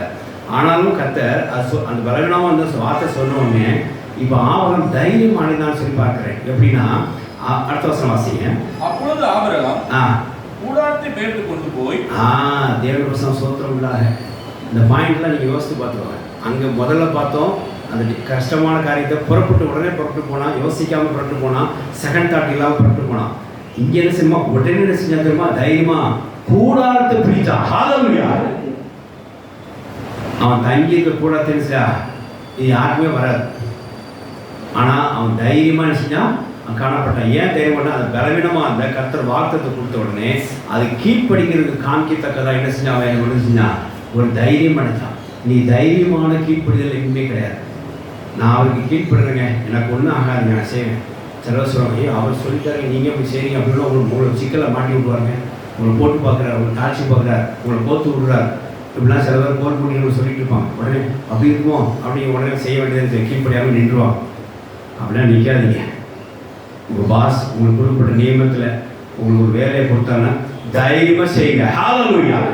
அது உங்கள் வேலையாக இருந்தாலும் சரி, உங்கள் வீட்டு வேலையாக இருந்தாலும் சரி, ஊழியக்காரங்க இருந்தாலும் சரி, கர்த்தர் உங்களுக்கு ஒரு பாஸாக இருந்து உங்களுக்கு காரியத்தை நியமித்தார் அப்படின்னா, ஒரு கீழ்ப்படிதல் உட்பட சில காரியத்தை நியமித்தார், நான் சில அத்தாரிட்டி நியமிக்கிறேன், தைரியமாக செய்யுங்க. ஆனால் பல என்ன செய்வாங்க, அதை பார்ப்பாங்க, அப்படி செஞ்சு அப்படி ஆகிடும், போட்டு பார்க்குறோம், சிக்கலை மாட்டிட பார்க்குறான், அவன் தப்பிச்சிக்க பார்க்குறான், இப்படிலாம் சொல்லுவாங்க. இந்த இடத்துல கீழ்ப்படுதல் எப்படி இருக்கணும், வெரி கரேஜாக இருக்கணும், போல்டாக இருக்கணும். கீழ்ப்படுதல் சும்மா இருக்கக்கூடாது, ஒரு தைரியமான கீழ்ப்படுதல். நீங்கள் பல பேர் தூக்கி விடுற கீழ்ப்படுதலாக இருக்கணும். கர்த்தர் சோத்திரம் இல்லாத சில நேரங்கள் ஊழியத்தை ஆரம்பிக்கணும்னா, அவரை ஏற்றி நீ என்ன பண்ண போகிறேன், அதெல்லாம் ஒன்றும் பண்ண முடியாது, அதெல்லாம் பண்ணாதீங்க அப்படிம்பாங்க சில பேர். டிஸ்கரேஜ். நமக்கு வேண்டியது கவரேஜ், அவங்க பண்ணுறது இருக்குது டிஸ்கரேஜ். அப்படிலாம் பண்ண இதே தனியாக செய்ய முடியாது. நீ ஒரு ஆள் வந்து என்ன பண்ண போகிறேன், ஒரு ஆள் வந்து ஊழியம் செய்யறதுக்கு வசனம் இருக்குங்க, 2 பேர் அந்த ஊழியம் செய்யறதுக்கு வசனம் இருக்குது. ஒரு ஆளாக என்ன செய்வேன், அந்த மதிலை தாண்டுவேன்னு சொல்லி என்ன செஞ்சார், ஒரு வசனம் இருக்குது. ஒருத்தரோ 2 பேரோ சேர்ந்துட்டா நாங்கள் இருப்பேன்னு சொன்னதுக்கும் வசனம் இருக்குது. ரைட்டா? 300 பேர் சேர்ந்து தாவீதோடு 400 பேர் சேர்ந்தாங்கிறதும் வசனம் இருக்குது. 3000 பேர் சேர்க்கப்பட்டதும் வசனம் இருக்குது. திரளால் ஜனங்கள் இருக்கிறதும் வசனம் இருக்குது. அப்படி இருக்கும்போது நீங்கள் எப்படி ஒரு ஆளை டிஸ்கரேஜ் பண்ணுவீங்க, பண்ணவே முடியாது. ஒருத்தனா ஊழியம் செஞ்சால் அவன் கை கொடுங்க. ஹல்லேலூயா. டிஸ்கரேஜ் பண்ணாதீங்க. தைரியமான அவன் கர்த்தர் சொல்லிட்டான்னா நடக்கும், அவ்வளோதான். கர்த்தர் கீழ்ப்படிஞ்சா நாங்கள் இங்கே வந்திருக்கிறோம். குடும்பம் மாத்திரமா அந்த மாதிரி ஊழியத்தை ஆரம்பிக்கிறோம். ஆனால் கர்த்தர் எங்களுக்கு தைரியம் கொடுத்து வருகிறார். தைரியமான கீழ்ப்படிதல் சொல்லுங்கள். இன்னும் வரைக்கும் கர்த்தர் தைரியத்தை காப்பாற்றி வருகிறார். ஹல்லேலூயா. கர்த்தர் சோத்திரம் உண்டாதாக அதனால் தைரியமாக ஊழியம் செய்யுங்க. தைரியமாக கர்த்தர் கொடுத்த நியமத்துக்களை கீழ்ப்படிங்க. தைரியமாக ஊழியத்துக்கு கீழ்ப்படித்து ஊழியக்காரங்களை செய்யுங்க. கர்த்தர் ஏற்றவர்களை உயர்த்துவாராக. ஹல்லேலூயா. கர்த்தர் சோத்திரம் உண்டாதாக. இப்போ ஆபிரகாம் என்ன செய்தாரு, அவர் கர்த்தர் சொன்னோன்னே அங்கே என்ன செய்யலை, உடனே அவர் வேற எதுவும் யோசிக்காம உடனே டென்ட்டை ரிமூவ் பண்ணிட்டார். வசனம் வாசிக்க முடிச்சிருக்கேன். அப்பொழுது ஆபிரகாம் கூடாரத்தை பெயர்த்து தைரியமா இருப்பதை செஞ்சார். கூடாரத்தை பெயர்த்து கொண்டு போய் எபிரோனிலும் அம்ரோயும் சமபூமியில் சேர்ந்து குடியிருந்து அங்கே கர்த்தருக்கு ஒரு பலிபீடத்தை கட்டினான். தேவனுடைய வசனம் ஸ்தோத்திரம் உண்டால அடுத்த வேலைக்கு போக ஆரம்பிச்சிட்டார். கீழ்ப்படிதல் எப்பவுமே என்ன செய்யுமா, நல்ல கேட்டுக்கோங்க, கீழ்ப்படிதல் அடுத்த படிக்கு எடுத்து செல்லும். ஹல்லேலூயா. அது குறிப்பா இந்த கீழ்ப்படிதல் ஒரு அட்வான்டேஜ் இருக்கு. அதாவது இந்த டேரிங் ஒபீடியன்ஸ், இந்த கரேஜ் ஒபீடியன்ஸ், இந்த தைரியமான கீழ்ப்படிதல், இந்த டேரிங் ஒபீடியன்ஸ் என்ன பண்ணுமா, it led to the second step of the target. தேவனுடைய சோத்திரம் இல்லாத அடுத்த படிக்கு எடுத்து செல்லும். நீங்கள் தைரியம் இல்லாமல் ஒரு கீழ்ப்படியில் இருந்தீங்க அப்படின்னா நீங்கள் அங்கே சாக்கடை போல அதே படியில் நிற்பீங்க. அடுத்த படி செய்ய முடியாது, போக முடியாது. அப்போ ஒரு தைரியம் வேணும். ஒரு கீழ்ப்படியில் ஒரு தைரியம் இருந்தால் இது அடுத்தபடிகள் எடுத்து செல்லும். நீ ஆபராம் நினைச்சுன்னா தைரியமாக அந்த டென்ட்டை பிரித்தா அங்கே போய் அடுத்த பலிபடத்தை கேட்டினான் கத்தரை தோல் கொண்டான். தேவனுடைய சோத்திரம் உள்ளதாக ஃபர்ஸ்ட் டிவிஷன் டிஃபிகல் ஒபீடியன்ஸ் ஆபராம் கடைப்பிடித்தான். ரெண்டாவது டேரிங் ஒபீடியன்ஸ் அவன் கடைப்பிடிச்சான். கத்தரை சோத்திரம் உள்ளார். மூணாவது டிலேலெஸ், நோவர் டிலே, டிலேலெஸ் ஒபீடியன்ஸ் உங்களுக்கு தாமதப்படுத்தக்கூடாது. எந்த ஒரு கீழ்ப்படிதலும் தாமதப்படுத்தக்கூடாது. வாசிக்கலாம். கர்த்தருடைய ஸ்தோத்திரம் உள்ளதாக ஜெனசிஸ் 17ஆம் அதிகாரம் 23 வாசிங்க. ஆதியாகமம். தேவன் ஆபிரகாமோடு பேசி முடித்த பின்பு அவர் அவனை விட்டு எழுத்துள்ளினார். அப்பொழுது ஆபிரகாம் தன் குமாரனாகிய இஸ்மவேலையும் தன் வீட்டிலே பிறந்த யாவரையும் தான் பணத்திற்கு கொண்ட அனைவருமாகிய தன் வீட்டில் உள்ள ஆண் பிள்ளைகளையும் எல்லோரையும் சேர்த்து தேவன் தனக்கு சொன்னபடி அவர்கள் மாம்சத்தை அந்நாளிலே தானே விருத்தசேதனம் பண்ணினான். தேவன் சொன்னபடி வாசிங்க. தேவன் சொன்ன அது நமக்கு போதும். அப்பொழுது ஆபிரகாம் குமாரனாகிய இஸ்மவேலையும் தேவன் சொன்னபடி வாசிங்க. தேவன் தனக்கு சொன்னபடி, இந்த பாயிண்ட் ரொம்ப முக்கியம். அது கீழ்ப்படிந்த அர்த்தமே தான். தேவன் தனக்கு சொன்னபடி அவர் நுனித்தோலையும் அந்நாளில் தானே. ஹல்லேலூயா. இன்னைக்கெல்லாம் 4 கிழமை பார்த்துட்டு இருக்கான். ஒரு காரியத்தை கீழ்ப்படிறதுக்கு 4 கிழமை. அந்நாள் சேம் டே. நான் இங்கிலீஷ் எழுதிட்டு என்ன பண்ணிருக்காங்க? ஆபிரகாம் ஒபீடியன்ஸ் என்ன பண்ணியிருந்தான்? நாளைக்கு நாளை கழிச்சு நாளையா அப்புறம் ஐயா பிள்ளை வீட்டுக்கு வந்தோடனே கீழ்படுதையா, மனைவி அவங்க வேலை போட்டு வந்து கீழ்படுதையா, இப்படிலாம் சொல்லுவீங்களா? சேம் டே அந்நாளும் குடும்பத்தை செஞ்சாங்க. கர்த்தர் சொன்னபடி அந்த நாளில் விட்டு சேதம் பண்ணினாங்க. ஹல்லேலூயா. டிலேட்லெஸ் ஒபீடியன்ஸ். பார்வோட்ட மோசே வந்து கேட்கும்போது என்ன விட்டுறியா அப்படின்னு கேட்கும்போது நாளைக்கு அனுப்புகிறேன் அப்படின்னு போச்சா. இந்த நாளைக்குனாலே இது சாத்தானுடைய நாளா அப்படிதான் கொண்டு போவோம். நாளைக்கு நான் நாளைக்கு எந்த காரியத்துக்கு நாளைக்கு எதுக்காக நாளைக்கு அப்புறம். ஆமாம், இந்த நாளைக்கு டிலேஸ். எங்கள் ஒருத்தர் ஏதோ ஒரு காரியத்தை சொன்னால் அப்புறம் வா அப்படின்றார். நாளைக்கு அப்படின்பார். இந்த டிலேஸ் இந்த தாமதமாக செய்கிற கீழ்ப்படிதெல்லாம் இருக்கக்கூடாது. சொன்னால் உடனே செய்யும். நம்ம மட்டும் சாப்பாடு வேணும்னா என்ன செய்ய உடனே வருமா வராதா? சாப்பாடு சாப்பாடு வைக்கணும் உடனே வந்துடணும். கோவப்படுவார். சோத்திரம்னா இதுக்கு மட்டும் அவங்களுக்கு அப்போ அவங்க மட்டும் டிலேஸ் ஒபீடியன்ஸ் இருக்கணும், இவங்க டிலேஸ் ஒபீடியன்ஸ் இருக்க மாட்டாங்க. தேவசம் சோத்திரம் இல்லாத அந்த தாமதம் இல்லாமல் கீழ்ப்படி வாழ்க்கையில் இருக்க வேண்டும். பாஸ் சொன்னால் உடனே செஞ்சிடணும். பாஸ் சொன்னால் உடனே செஞ்சிடணும். என் கிளைண்ட்டு ஏதாவது சொல்லுவார் இப்படி பண்ணலாம், அன்றைக்கி சாயங்காலம் நான் செய்ய தான் பிரயாசப்படுவேன், தாமதப்படுத்தப்படுவேன். இப்படி தாமதப்படுத்தி கொண்டு ஒரு கீழ்ப்படி செய்கிறீங்கன்னா ஆப்பினியை வர வைக்க போகிறீங்கன்னா நான் ஆரம்பத்தில் முன்னாடி சொல்லிட்டேன் இன்ட்ரோடக்ஷனில். நீங்கள் ஒரு கீழ்ப்படிதலுக்கு சரியாக கீழ்ப்படினா நீங்கள் உங்களுக்கு நீங்களே ஆப்பினை உண்டாக்க போகிறீங்க. கர்த்தர் கொடுத்த கீழ்ப்படிதலாம் அதை செய்யணும். அதை நீங்கள் செய்ய தாமதிச்சிங்கன்னா உங்களுக்கு ஆப்பினையே உள்ள நான் சொல்ல 3மே இந்த காரியம் பலிக்கும். அந்த அவர் ஃபஸ்ட்டு ஆபிரகாம் அந்த கஷ்டத்தில் உள்ள அந்த கீழ்ப்படிதலை அவர் கடைப்பிடிக்கலைன்னா அவர் நிச்சயம் ஆப்பினை உண்டாயிருக்கும். 2வது காரியம் அவர் வந்து அந்த தைரியமான கீழ்ப்படிதலை கடைப்பிடிக்கலைன்னா நிச்சயமாக அவருக்கு ஒரு ஆபத்து உண்டாயிருக்கலாம். 3வது தாமதிக்காமல் கீழ்ப்படிஞ்சதுனால அவர் ஆக்கினை வராமல் பார்த்து கொண்டார். விருத்த சேதனம் அவர் அடிபட்டிருப்பார். மோசைக்கு அப்படி சமூகம் ஆயிடுச்சு தாமதிக்கும் போது. ஆனால் இவர் தாமதிக்கலை. அந்நாள் தானே என்ன செஞ்சார்? குடும்பம் முழுவதும் செஞ்சது விருத்த சேதனம் பண்ணப்பட்டது. கர்த்தர் சோத்திரம்னால இந்த டிலேலெஸ் இந்த கீழ்ப்படிதலை நம்ம கடைப்பிடிக்கணும். கர்த்தர் சோத்திரம் இல்லாத தாமதம் இல்லாமல் ஒரு கீழ்ப்படிதலை நாளைக்கு அப்புறம் அடுத்த மாதம் செய்கிறேன் அப்படி எந்த நாள் கொண்டு ஒரு நாளை பிடிக்காதீங்க, தள்ளி போடாதீங்க. கீழ்ப்படிதல் எப்படி இருக்கணும்? கீழ்ப்படிதான் அது என்னவா இருக்கணுது?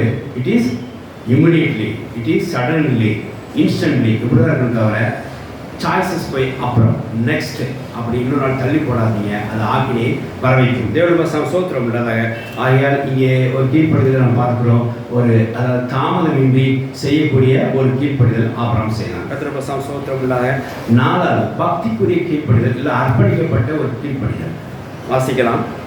அதாவது இங்கிலீஷில் டிவோட்டட் ஒபீடியன்ஸ் என்று சொல்லி எழுதியிருக்கிறேன். டிவோஷனல் ஒபீடியன்ஸ் கூட எழுதிக்கலாம். கர்த்தருடைய சோத்திரம் இல்லை. 21ஆம் அதிகாரம் 14 வாசிங்க. ஆபிரகாம் ஜெனிஸ் ஆதியாகமம் 21:14. ஆபிரகாம் அதிகாலையில் எழுந்து அப்பத்தையும் ஒரு துருத்தி தண்ணீரையும் எடுத்து ஆகாருடைய தோளின் மேல் வைத்து பிள்ளையை ஒப்புக் கொடுத்து தேவனுடைய வசனம் ஸ்தோத்திரம். இங்கே ஆகாரை நீ விலக்கி வச்சிரு, பிள்ளையை விலக்கி வச்சிரு, சாரா சொன்னபடி செய் என்று சொல்லி சொன்னார். அது மிதன வசனம் வாசிங்க, அதாவது 9:8 வாசிங்க.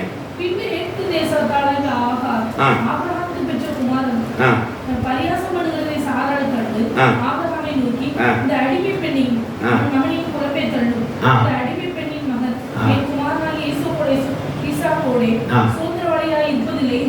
வார்த்தத்துக்குள்ள பிள்ளையா இருக்க மாட்டான். அந்த அடிமை பெண்ணை தள்ளி விடு, சாரா சொன்னபடி அதை செய் அப்படின்னு சொல்லி கீழ்ப்படிதுக்கு ஒரு நியமனம் கட்டல். இந்த இடத்துல தான் சாரா சொல்றதை கேட்கணும்.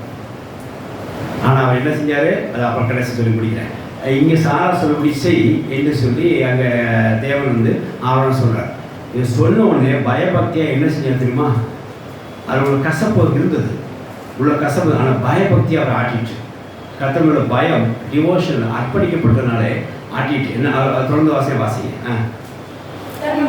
சொல்லப்பட்ட இந்த காரியம் கொஞ்சம் துக்கமாக இருந்துச்சு. எப்படி செய்கிறது? ஏன்னா முதல்ல அவன் வந்து அடிப்படை வழியாக தன் பையனை ஒருத்தர் பார்த்துட்டான். அதனால் அவருக்கு ஒரு சந்தோஷம் உண்டாயிருந்துச்சு. ஆனால் இப்போ வருத்தமாக இருக்கு அவனை அனுப்பி விடுறது. அடுத்தது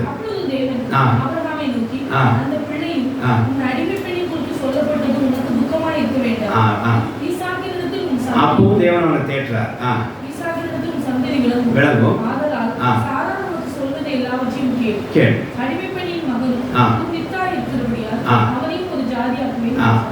அவனுக்கு ஒரு வார்த்தை கொடுத்து அவனை பெருசாக அவனை கவலைப்படாத, ஈசா கூட சந்தடி விளங்கும் சொல்லி உடனே அவன் என்ன செய்ய தெரியுமா? அதான் முக்கியம். தெய்வ பயம் தான் ரொம்ப முக்கியம். கீழ்ப்படியில் எங்கே ஆரம்பிக்குது?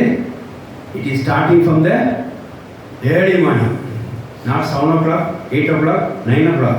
கத்த தேடுற விஷயத்தில் எப்படி இருக்கணும்? கீழ்ப்படிதலே நேரம் போகாமல் இருக்கிறது ஜோம் பண்ணக்கூடாது. அப்பா சொன்னவாக்காக ஜோம் பண்ணக்கூடாது. அப்படின்னு நீங்கள் தான் என்ன செய்யறத அதிகாரம். அதான் டிவோஷனல் ஒபீடியன்ஸ். மித்தனா ப்ரெஷரிஸ்ட் ஒபீடியன்ஸ். ஒபீடியன்ஸ் வணங்கப்படு, ஜோம் பண்ணு, சோத்தது, கண்ண மூடு. இது பேர் என்னங்க? It is not devotional obedience. இது பேர் என்னது? Pressurised obedience. ஆமாம்.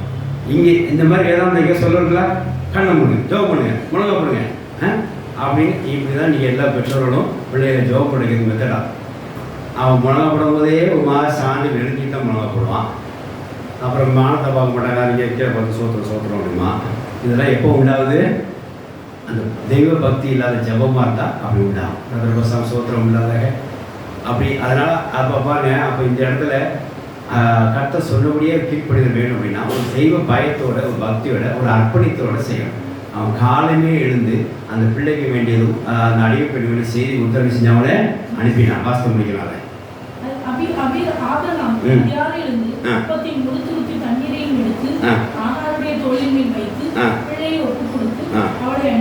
அதே சோத்திரம்டா. இந்த அதிகாலையிலே கர்த்தர் சொன்ன வார்த்தையை உடனே அதிகாலையில் அவன் எழுந்து அதை கீழ்ப்படிந்து செய்யலாம். இது வந்து ஒரு டிவோட்டிங் ஒபீடியன்ஸ் தான், தெய்வ பக்திக்குரியது.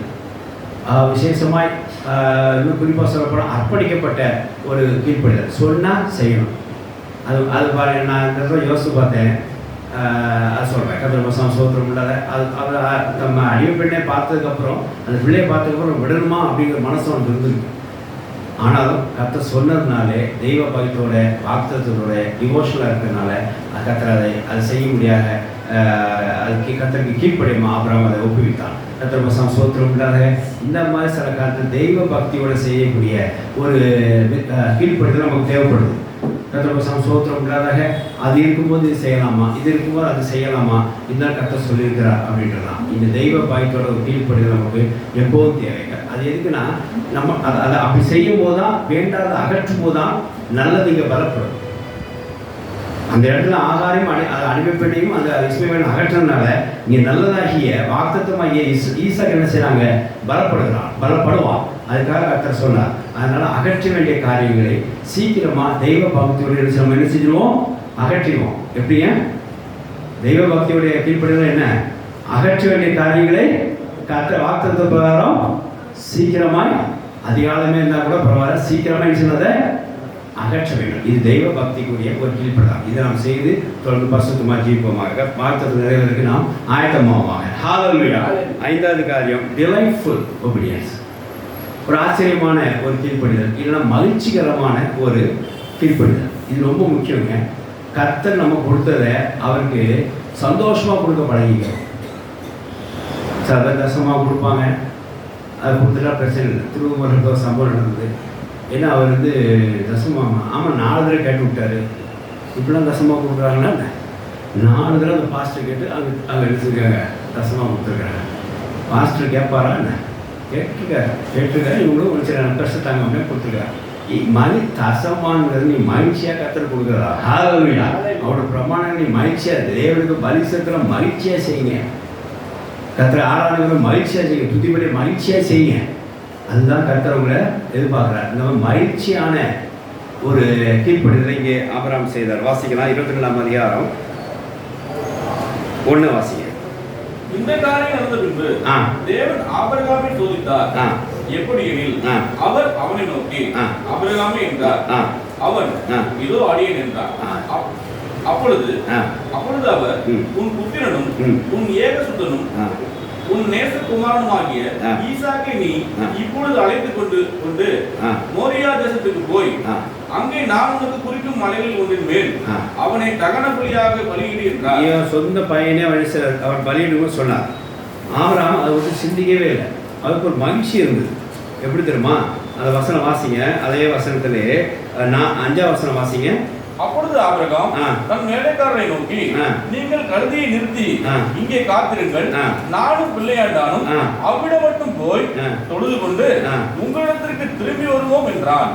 வருவோம் சந்தோஷமா தான் சொன்னார், வருத்தப்பட்டு சொல்ல. ஒரு ஆச்சரியமான ஒரு கீழ்ப்படுதான். எப்படி இப்படிலாம் தோணுது? நமக்கு ஒரு பொருள் கொடுக்க இவ்வளோ ஒரு அப்படியே யோசிக்கிறோம். ஒரு காரியத்தை கொடுக்க ஒருத்தர் கொடுக்கறதுக்கு ரொம்ப யோசிக்கிறோம். ஆனால் தெய்வன் கொடுக்க செஞ்சாரு, சந்தோஷமாக சொன்னார். அதே மாதிரி பையன் கேட்கும்போது சொல்கிறாரு பாருங்க. 8ஆம் வசனம் வாசிங்க. 7, 8 சேர்த்து வாசிங்க. அப்பொழுது ஈசாக்கு தன் தகப்பனாகிய ஆபிரகாமை நோக்கி, என் தகப்பனே என்றான். அதற்கு அவன், என் மகனே, இதோ இருக்கிறேன் என்றான். அப்பொழுது அவன், இதோ நெருப்பும் கட்டியும் இருக்கிறது, தகனபலிக்கு ஆட்டுக்குட்டி எங்கே என்றான். எங்க ஆட்டுக்குட்டி எங்க இருக்கு அப்படின்னு கேட்டார். அவர் அர்த்தமாக கூட கேட்டுக்கலாம், யாரை கூட்டு போக, எதுக்கு அந்த பலி எப்படி செலுத்துவோன்னு சொல்லிட்டு. அதுக்கடுத்த வசனம் வாசிங்க. அதற்கு ஆபிரகாம், என் மகனே, தேவன் நமக்கு தகன பலிக்கான ஆட்டுக்குட்டியை பார்த்துக் கொள்வார் என்றார்.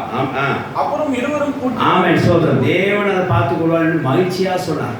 வருத்தமோட சொல். தேவனுக்கு திருப்பி விட்டார். இவன் பையனை பலி கொடுக்க போறார், ஆனால் தேவனை திருப்பி விட்டார். ஒரு மகிழ்ச்சியை அங்கே காண்பித்தார். ஆச்சரியமானது.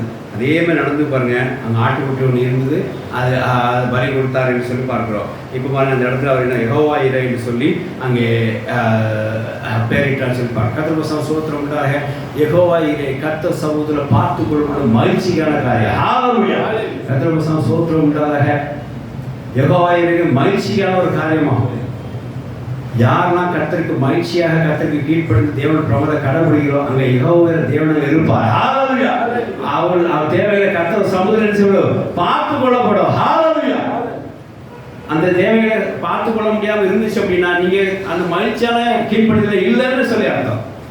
எப்பெல்லாம் மகிழ்ச்சியான கீழ்ப்படிந்து தேவனுக்கு நீங்க உகந்து கொடுக்குறீங்களோ அப்பெல்லாம் உங்களுடைய தேவைகளுக்கு தேவ சமுதிரே பார்த்து கொள்ளப்படும். அதில் ஏதாவது குறைப்பட்டு அப்படின்னா நீ மகிழ்ச்சியான கீழ்ப்பட்டது இல்லை, ஏதோ ஏனதானமும் கொடுத்துருக்கீங்க, ப்ரெஷரைஸ்டாக கொடுத்துருக்கீங்க, யாரும் வலுக்கட்டமாக வற்புறுத்தி கொடுத்துருக்கேன்னு சொல்லி அர்த்தம். நீங்கள் உண்மையிலே தேவனுக்கு உத்தமமாக இருந்ததுன்னா மகிழ்ச்சியாக ஒரு பொருளை தேவன் கொடுத்து பாருங்க. கர்த்தர் என்ன செய்வார திரும்ப தருவார். ஹalleluya. அவன் 2 தனியாக தருவார், சில நேரம் 100 தனியாக தருவார். இப்படி போயிட்டே இருக்கு வசனம். புதிய ஏற்பாடு எடுத்துட்டீங்கன்னா அவர் நீங்கள் கொடுக்குறத எப்படி தருவார் பார்த்துட்டே இருக்கலாம். 5 மீன் இருக்கலாம், 12 கூட. ஒரு கிளாஸ் தண்ணி கொடுத்தா இன்மைக்கு மறுமைக்கு ஆசுவார். எப்படி போயிட்டே 100 தண்ணி காணிக்கை சேர்த்துணும், அமுக்கி பிடிக்கி சரிக்கி போயிட்டே இருக்கு. ஒரு இடத்துல வானங்கிறது இருக்கு. ஹalleluya. சோத்திரம் கூட. அதனால நீங்க கர்த்தர் கொடுக்குற உற்சாகமான பலி எப்படி இருக்கணும்? கீழ்ப்படிதல். அதாவது இது என்ன சொல்ல வரணும்னா இந்த இடத்துல கீழ்ப்படிதல் பலியாகும். கீழ்ப்படிதலுக்காக நீங்க பலி செலுத்தும் போது என்ன செய்யணும்? மகிழ்ச்சிகரமா சொல்லணும், ஏனாதாரமா பண்ணக்கூடாது. இப்போ நான் ஒரு விஷயம் சொல்றேன் பாருங்க. இந்த ஆபிரகாமுக்கு அந்த சோதனை என்ன தெரியுமா? 2 மகனுமே கர்த்தர் செய்ய அவர்கிட்ட பிரிக்க பார்க்குற மாதிரி இருந்துச்சு. அறிவிப்பின் பகலே நீ பிரிச்சு விடுன்னு சொன்னார். அப்போ அவருக்கு வருத்தம். ஈசா கொடுக்கும்போது என் பலி கொடுத்து சொன்னார். இப்போ நான் சொல்ல பாயிண்ட் புரிஞ்சுக்கணும். நீங்கள் இப்போ என்ன செஞ்சாரு? வருத்தப்படலை. இஸ்மவேல் போகும்போது வருத்தப்பட்டார். என்ன இருந்தாலும் அதில் பயபக்தியான அந்த கீழ்ப்படிதல் காமிச்சார். இந்த இடத்துல எந்த கீழ்ப்படிதல் காமிச்சா தெரியுமா? மகிழ்ச்சிகரமான கீழ்ப்படிதல் காமிச்சார். ஏன்னா திரும்ப தந்துருவார்கள், அவர் விசுவாசம் உண்டு. ஹல்லேலூயா. தேவனுக்கு ஸ்தோத்திரம் உண்டாக. இப்போ மகனை கேட்டார், இஸ்மவேலும் மகனை கேட்டார். இஸ்மவேல் பிறந்திருக்கும் போதும் தேவன் கேட்டார், விலை கொடுனார். அப்போ வருத்தம் உண்டாயிட்டு. இப்போ சொந்த மகனை கேட்கும்போது, சொந்த மனைவியோட சாரான மகனை கேட்கும்போது அவர் வருத்தப்படவில்லை. இந்த இடத்துல மகிழ்ச்சிகரமான கீழ்ப்படிதல் காமிச்சார். சந்தோஷமா அவர் கொண்டு வந்தார். தேவதூதர் அந்த பலியை நிப்பாட்டி ஆடை கொடுத்து அதை பலி சொன்னார். தேவனுக்கு ஸ்தோத்திரம். மகிழ்ச்சிகரமான ஒரு கீழ்ப்படிதல், உற்சாகமா ஜாலியா கர்த்தர் சொன்னார் செய்கிறார் அப்படின்ற மாதிரி இருக்கணும். தேவனுக்கு ஸ்தோத்திரம் உண்டாக. ஒரு கவலைக்கிடமா வருத்தமா அப்படின்றது. சில பேர் கன்வென்ஷனை பார்த்தீங்கன்னா ரொம்ப சோகமாக வரும். இவ்வளோ நாள் இவங்க தான் பாரத்தை சுமந்த மாதிரியே இருப்பாங்க. கர்த்தர் எல்லா பாரத்தை சுமந்து தீர்த்துருக்கிறார். ரொம்ப சோகமாக இருப்பான். என்ன கேட்டால் எங்கள் அப்பாவோட காசு சொல்லிட்டாங்க, எங்கள் வீட்டுக்காரர் காசு சொல்லிட்டாங்க. இதெல்லாம் ஒரு பாரமாக ஒரு உற்சாகமாக ஆலயத்துக்கு வரும்போது உற்சாகம். என்ன சொன்னார்? கர்த்தர் ஆலயம் போகும் வாரம் சொல்லி இந்த மன மகிழ்ச்சியாக இருந்தேன். உற்சாகமாக தேவன் சோத்திரப்படி சேர்த்து உற்சாகமாக வாங்க. ஒரு பலவீனமாக நாம் நீங்கள் சண்டையில் சர்ச்சைக்கு போகணுங்களா, காலையில் போகணுங்களா அப்படி பேசிட்டு கூடாது. அதுதான் முதல்ல. காலையில் எங்கள் வீட்டில் சண்டை, ரெண்டு இடத்துலையும் நீ முதல் குடிக்க நான் உங்களுக்கு குடிக்கிறேன், ரெண்டு பேருக்கும் ஆயத்தம் இல்லை. குளிக்கிறது இருப்பாரு, குளிக்கிறது நம்மளோட வேலை. என்னமோ ஆலயத்துக்கு போகிறதா குளிக்கிற மாதிரி குளிக்கிறேன். எவ்வளோ சத்தம் போட்டேன் காலையில். குளிக்கிறது நம்மளோட வேலையாகும். அதை உற்சாகமாக இருக்கணும், மகிழ்ச்சியாக இருக்கணும். ஆலயத்துக்கு போகும்போது கர்த்தர் போ பாரம் சொல்ல நினைந்தேன், மன மகிழ்ச்சியாக இருந்தேன் தாங்க சொல்கிறார். அப்படியே எழுச்சி உட்காந்து அப்படியே சோபாவில் படுத்துக்கிறது, இப்படி பார்க்குறது. நீ மேலே குடி நான் மேலே குடி புத்தாந்து குடிக்க போகிற மாதிரி. புத்தாந்து குடிக்க குளிர் மாத்துங்க, நீ போய் குடிச்சிட்டு வரியா, அவன் குடிச்சுன்னு சொல்லுவான். ரொம்ப குளிரியா, தண்ணி வேக மாட்டேங்க, தலை வலிக்க பாருங்கன்னு சொல்லுவான். அதுக்காக போட்டு பார்க்குறது. அந்த மாதிரி இருக்கும். அறிவியல் குடிக்க நீ மேலே குடி. உற்சாகமாக இருக்கணுங்க. தேவன ஆலயத்துக்கு வரும் உற்சாகமாக இருக்கணும். சில பாரங்கள் இருக்கலாம். ஆபிரகாம் இருந்தது, பாரம் இருந்தது, ஒன்றும் கவலைப்படல. நான் திரும்பி வருவோம்னு சொல்கிறேன். அங்கே கர்த்தர் தேவைகளை பார்த்துக்கணும்னு சொல்கிறேன். பட்சியாலும் செஞ்சார். தேவதூதன் அவளை பலப்படுத்தக்கூடியாக அந்த ஆட்டுக்குட்டி ரெடி பண்ணார். ஹல்லேலூயா.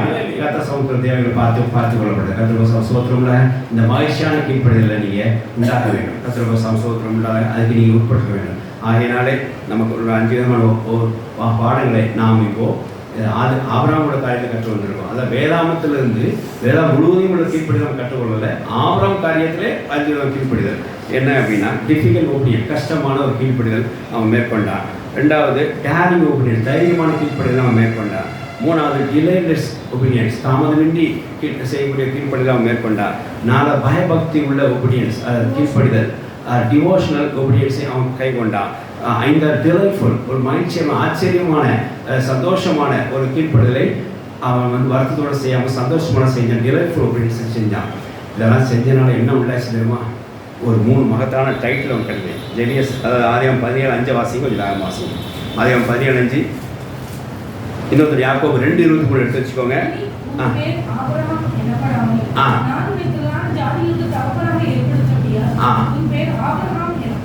திரளான ஜாதிகளுக்கு நீ தகப்பனாக கர்த்தர் ஏற்படுத்தினார். இந்த மாதிரி கீழ்ப்படிதல் உடையவனாக ஆபிரகாம் மாத்தினார். இதுக்கு என்ன அர்த்தம் தெரியுமா? ஜனங்களுக்கெல்லாம் அவன் என்ன செஞ்சாவ, அதாவது இங்கிலீஷில் போட்டிருக்குது ஃபாதர் ஆஃப் நேஷன் போட்டிருக்கு.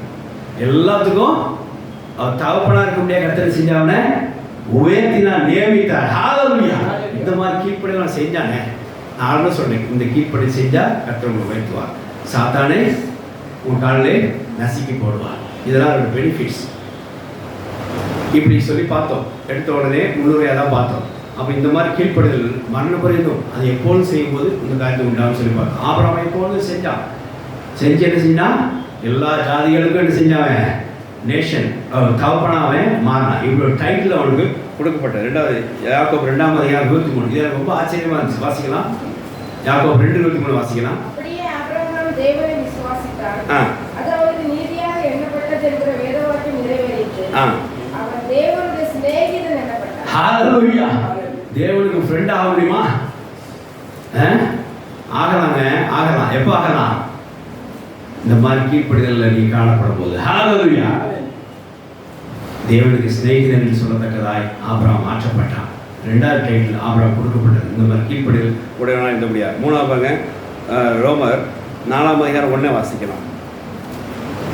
ரோமர் 4:1. இங்கே பாருங்க, நம்முடைய தகப்பனாய் ஆபிரகாம் கொடுங்க. இப்போ நமக்கெல்லாம் தகப்பன் அவர் பிலோட் ஃபாதர் அளவுக்கு அனுப்பிச்சிட்டாருங்க, நடந்துக்கிட்டார். அப்படி ஒரு கீழ்ப்படிதல் ஆபிரகாம். நம்முடைய முற்போர்களோட தகப்பன், ஆதி தகப்பன் சொல்லக்கூடிய ஒரு காரியத்தை என்ன செஞ்சாராங்க, கீழ்ப்படிதலை ஆபிரகாம் அங்கே நடத்தினார். கர்த்தருக்கு ஸ்தோத்திரம் உண்டாக. இந்த மாதிரி உங்களுக்கு கிடைக்க வாய்ப்பு கிடைக்கும். நம்ம எல்லாத்துக்கூடிய தகப்பன் சொல், நீங்கள் இங்கே வளர்ந்துருக்கலாம், நான் இங்கே வளர்ந்துருக்கலாம். ஆனால் அவன் கீழ்ப்படிதல் எப்படி கொண்டு தெரியுமா, நம்ம எல்லாருக்கூடிய தகப்பன் சொல்லத்தக்கதாக ஒரு டைட்டில் பெற்றார். ஹல்லேலூயா. அப்போ தேவனுடைய ஃப்ரெண்டு, எல்லா ஜாதிகளுக்கும் தகப்பன், நமக்கு தகப்பன் என்று சொல்லி 3வது காரியத்தை பார்க்கிறோம். கர்த்தருக்கு ஸ்தோத்திரம் உண்டாதாக. இப்போ 4வது காரியம் பாருங்கள், சங்கீதம் 47ஆம் அதிகாரம் 9வது வசனம் வாசிக்கலாம். சங்கீதம் 47:9.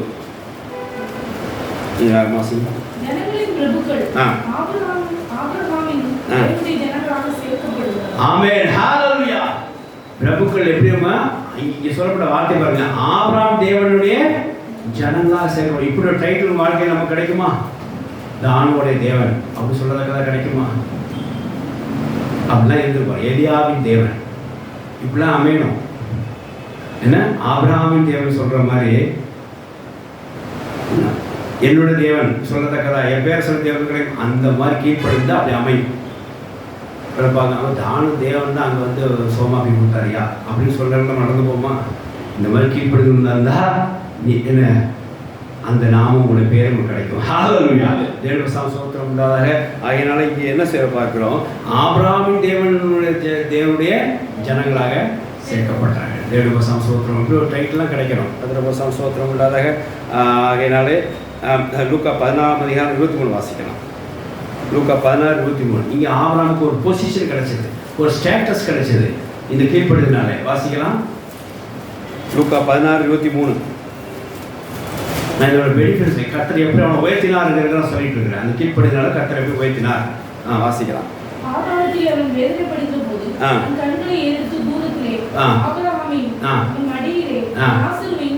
பார்த்தீங்களா? தேவனுடைய ஸ்தோத்திரம் உண்டாதாக. இந்த நாசரு, அதாவது அவர் தரத்தில் உள்ளவனுக்கு அந்த பணக்காரோட வார்த்தையை பாருங்க, இவன் பாதாளத்தில் இருக்கிறான், அவனை ஆபிரகாம் மடியிலே சுகமாக உறங்கி கொண்டிருக்கிறான். தேவனுடைய ஸ்தோத்திரம் உண்டாதாக. இங்கே ஆபிரகாமுக்கு இருந்தது ஒரு பொசிஷன் கொடுக்கப்பட்டது, ஒரு ஸ்டேட்டஸ் கொடுக்கப்பட்டது, எல்லாரும் இவன் மடியில் படுக்கத்தக்கதாக ஒரு டிசைனேஷன் அங்கே இருந்தது. கர்த்தருக்கு ஸ்தோத்திரம் உண்டாதாக. ஆகையால் இந்த மாதிரி கீழ்ப்படுகிறது கர்த்தர் இந்த மாதிரி உயர்த்தி வைக்கிறார். ஆபிரகாம் தேவனுடைய ஜனங்களுடைய சேர்க்கும்படியாக செய்கிறார், அவருடைய இணைந்திருக்க முடியாது செய்கிறார். விசுவாசம் இல்லாமல் அவனுடைய ஒரே சொந்தக்காராய் அவனை தகப்பன ஆதி தகப்பனாக வைக்க முடியாது செய்தார். எனக்கு என்ன சந்தோஷமா இருந்துச்சு தெரியுமா? இது ஏன் நமக்கெல்லாம் தகப்பன ஆபிரகாம் ஏன் சொல்கிறோம் அப்படின்னா, நம்ம ஆதாமுடைய அந்த ஜனங்கள் தானே. ஆதாமின் பிள்ளைகள் நம்ம சொல்லாமல் யாரோட பிள்ளைங்க சொல்லிக்கிறோம்? நம்ம தகப்பன் ஆபிரகாம் பிள்ளைகள், அந்த கீழ்ப்படித்தோட பிள்ளைகள் சொல்ல பழகிக்கிறோம். ஆதாம் பிள்ளைகள் சொல்கிறது, ஏன்னா அவர்களில் கீழ்ப்படியாமல் பிள்ளை. நம்ம எங்கே மைக்ரேஷன் ஆகிட்டோம் பார்த்தீங்களா? 7% சோத்திரம் உண்டாதாக. நம்முடைய கீழ்ப்படிதல் இந்த மைக்ரேஷனை கொண்டு வரும். கீழ்ப்படியாத இந்த ஆதாமோட பிள்ளைங்க நாம் சொல்லாதபடிக்கு நாம் கீழ்ப்படிந்திருக்கிறனாலே இனி நம்மளோட தகப்படலாம், நம்முடைய எல்லாரோட தகப்படலாம் ஆபிரகாம் சொல்லத்தக்கதாய் அவருடைய பிள்ளைகள் சொல்லத்தக்க கர்த்தர் என்ன செய்வார்? மாற்றுவார். எப்போது? நீங்கள் கீழ்ப்படிந்திருக்கும் போது. ஹல்லேலூயா.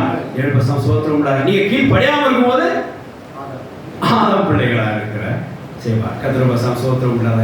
இதில் பெரிய விசேஷம், நம்ம 3ஆம் அதிகாரத்தில் ஆதாம் தான் பிள்ளை பிறந்தது, அப்போ தான் கீழ்ப்பட. நீங்கள் 2ஆம் அதிகாரத்தில் ஆதாம் பரிசுத்தமான ஆதாம் தான். ஆனால் அப்போ நீங்கள் ஆதாம் பிள்ளைன்னு சொல்ல முடியாது, ஏன்னா அப்போ பிள்ளை இல்லை. பிள்ளை பிறந்தவன் என்னதான் பிறந்தவன்? ஆவியாக தான் பிறந்தான்.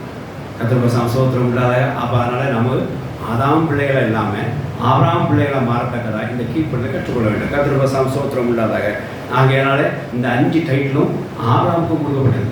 கீழ்ப்படிவிட்டவன் நமக்கு அது அட்லீஸ்ட் 1-2 மாதம் நமக்கு வாங்கிக்கலாமே. ஏன்னா பெரிய லெவலில் போகுது வேலைனா கூட அட்லீஸ்ட் தானோட தேவன் செய்தார் அப்படின்ற ஒரு இதாவது நம்ம இப்போதைக்கு 5ல் வாங்கிக்கலாம். கர்த்தர் சோத்திரம் ஆயிரம் தொடர்ந்து கீழ்ப்படியுமாக கர்த்தர் நம்ம வைத்திருக்கிற அந்த உயர்ந்த நாமமாகிய இயேசு நாமத்து மூலம் சகல ஆசீர்வாதம் பெற்றுக்கொள்வோமாக. ஹல்லேலூயா. தேவனுடைய சோத்திரம் உண்டாதாக. இதில் நான் சொல்ற பாயிண்ட் என்ன அப்படின்னா, நீங்கள் எப்போமாவது இந்த கீழ்ப்படியாமல் வரும்போது உங்களை நீங்கள் ஆக்கினை கொண்டு வர காரியமாக இருக்கும். இதில் கொஞ்சம் கேர்ஃபுல்லாக இருக்கணும். சில பேருக்கு யாருக்குமே பணியாமல் கீழ்ப்படியாமல் இருப்பாங்க.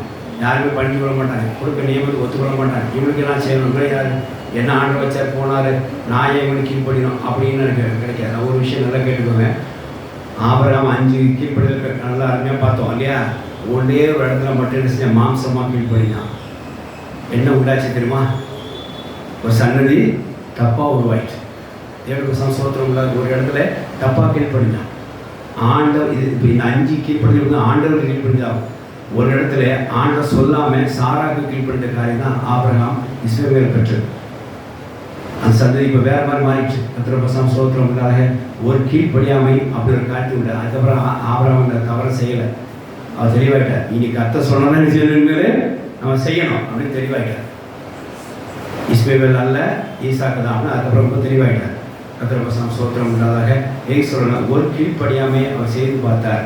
அது அவர் வாழ்க்கையில் எந்த ஒரு போதும் இல்லை. விசேஷமாக அவருக்கு அது என்ன உண்டாயிடுச்சு? ஆக்கினையே வரவைக்கதாகிடுச்சு.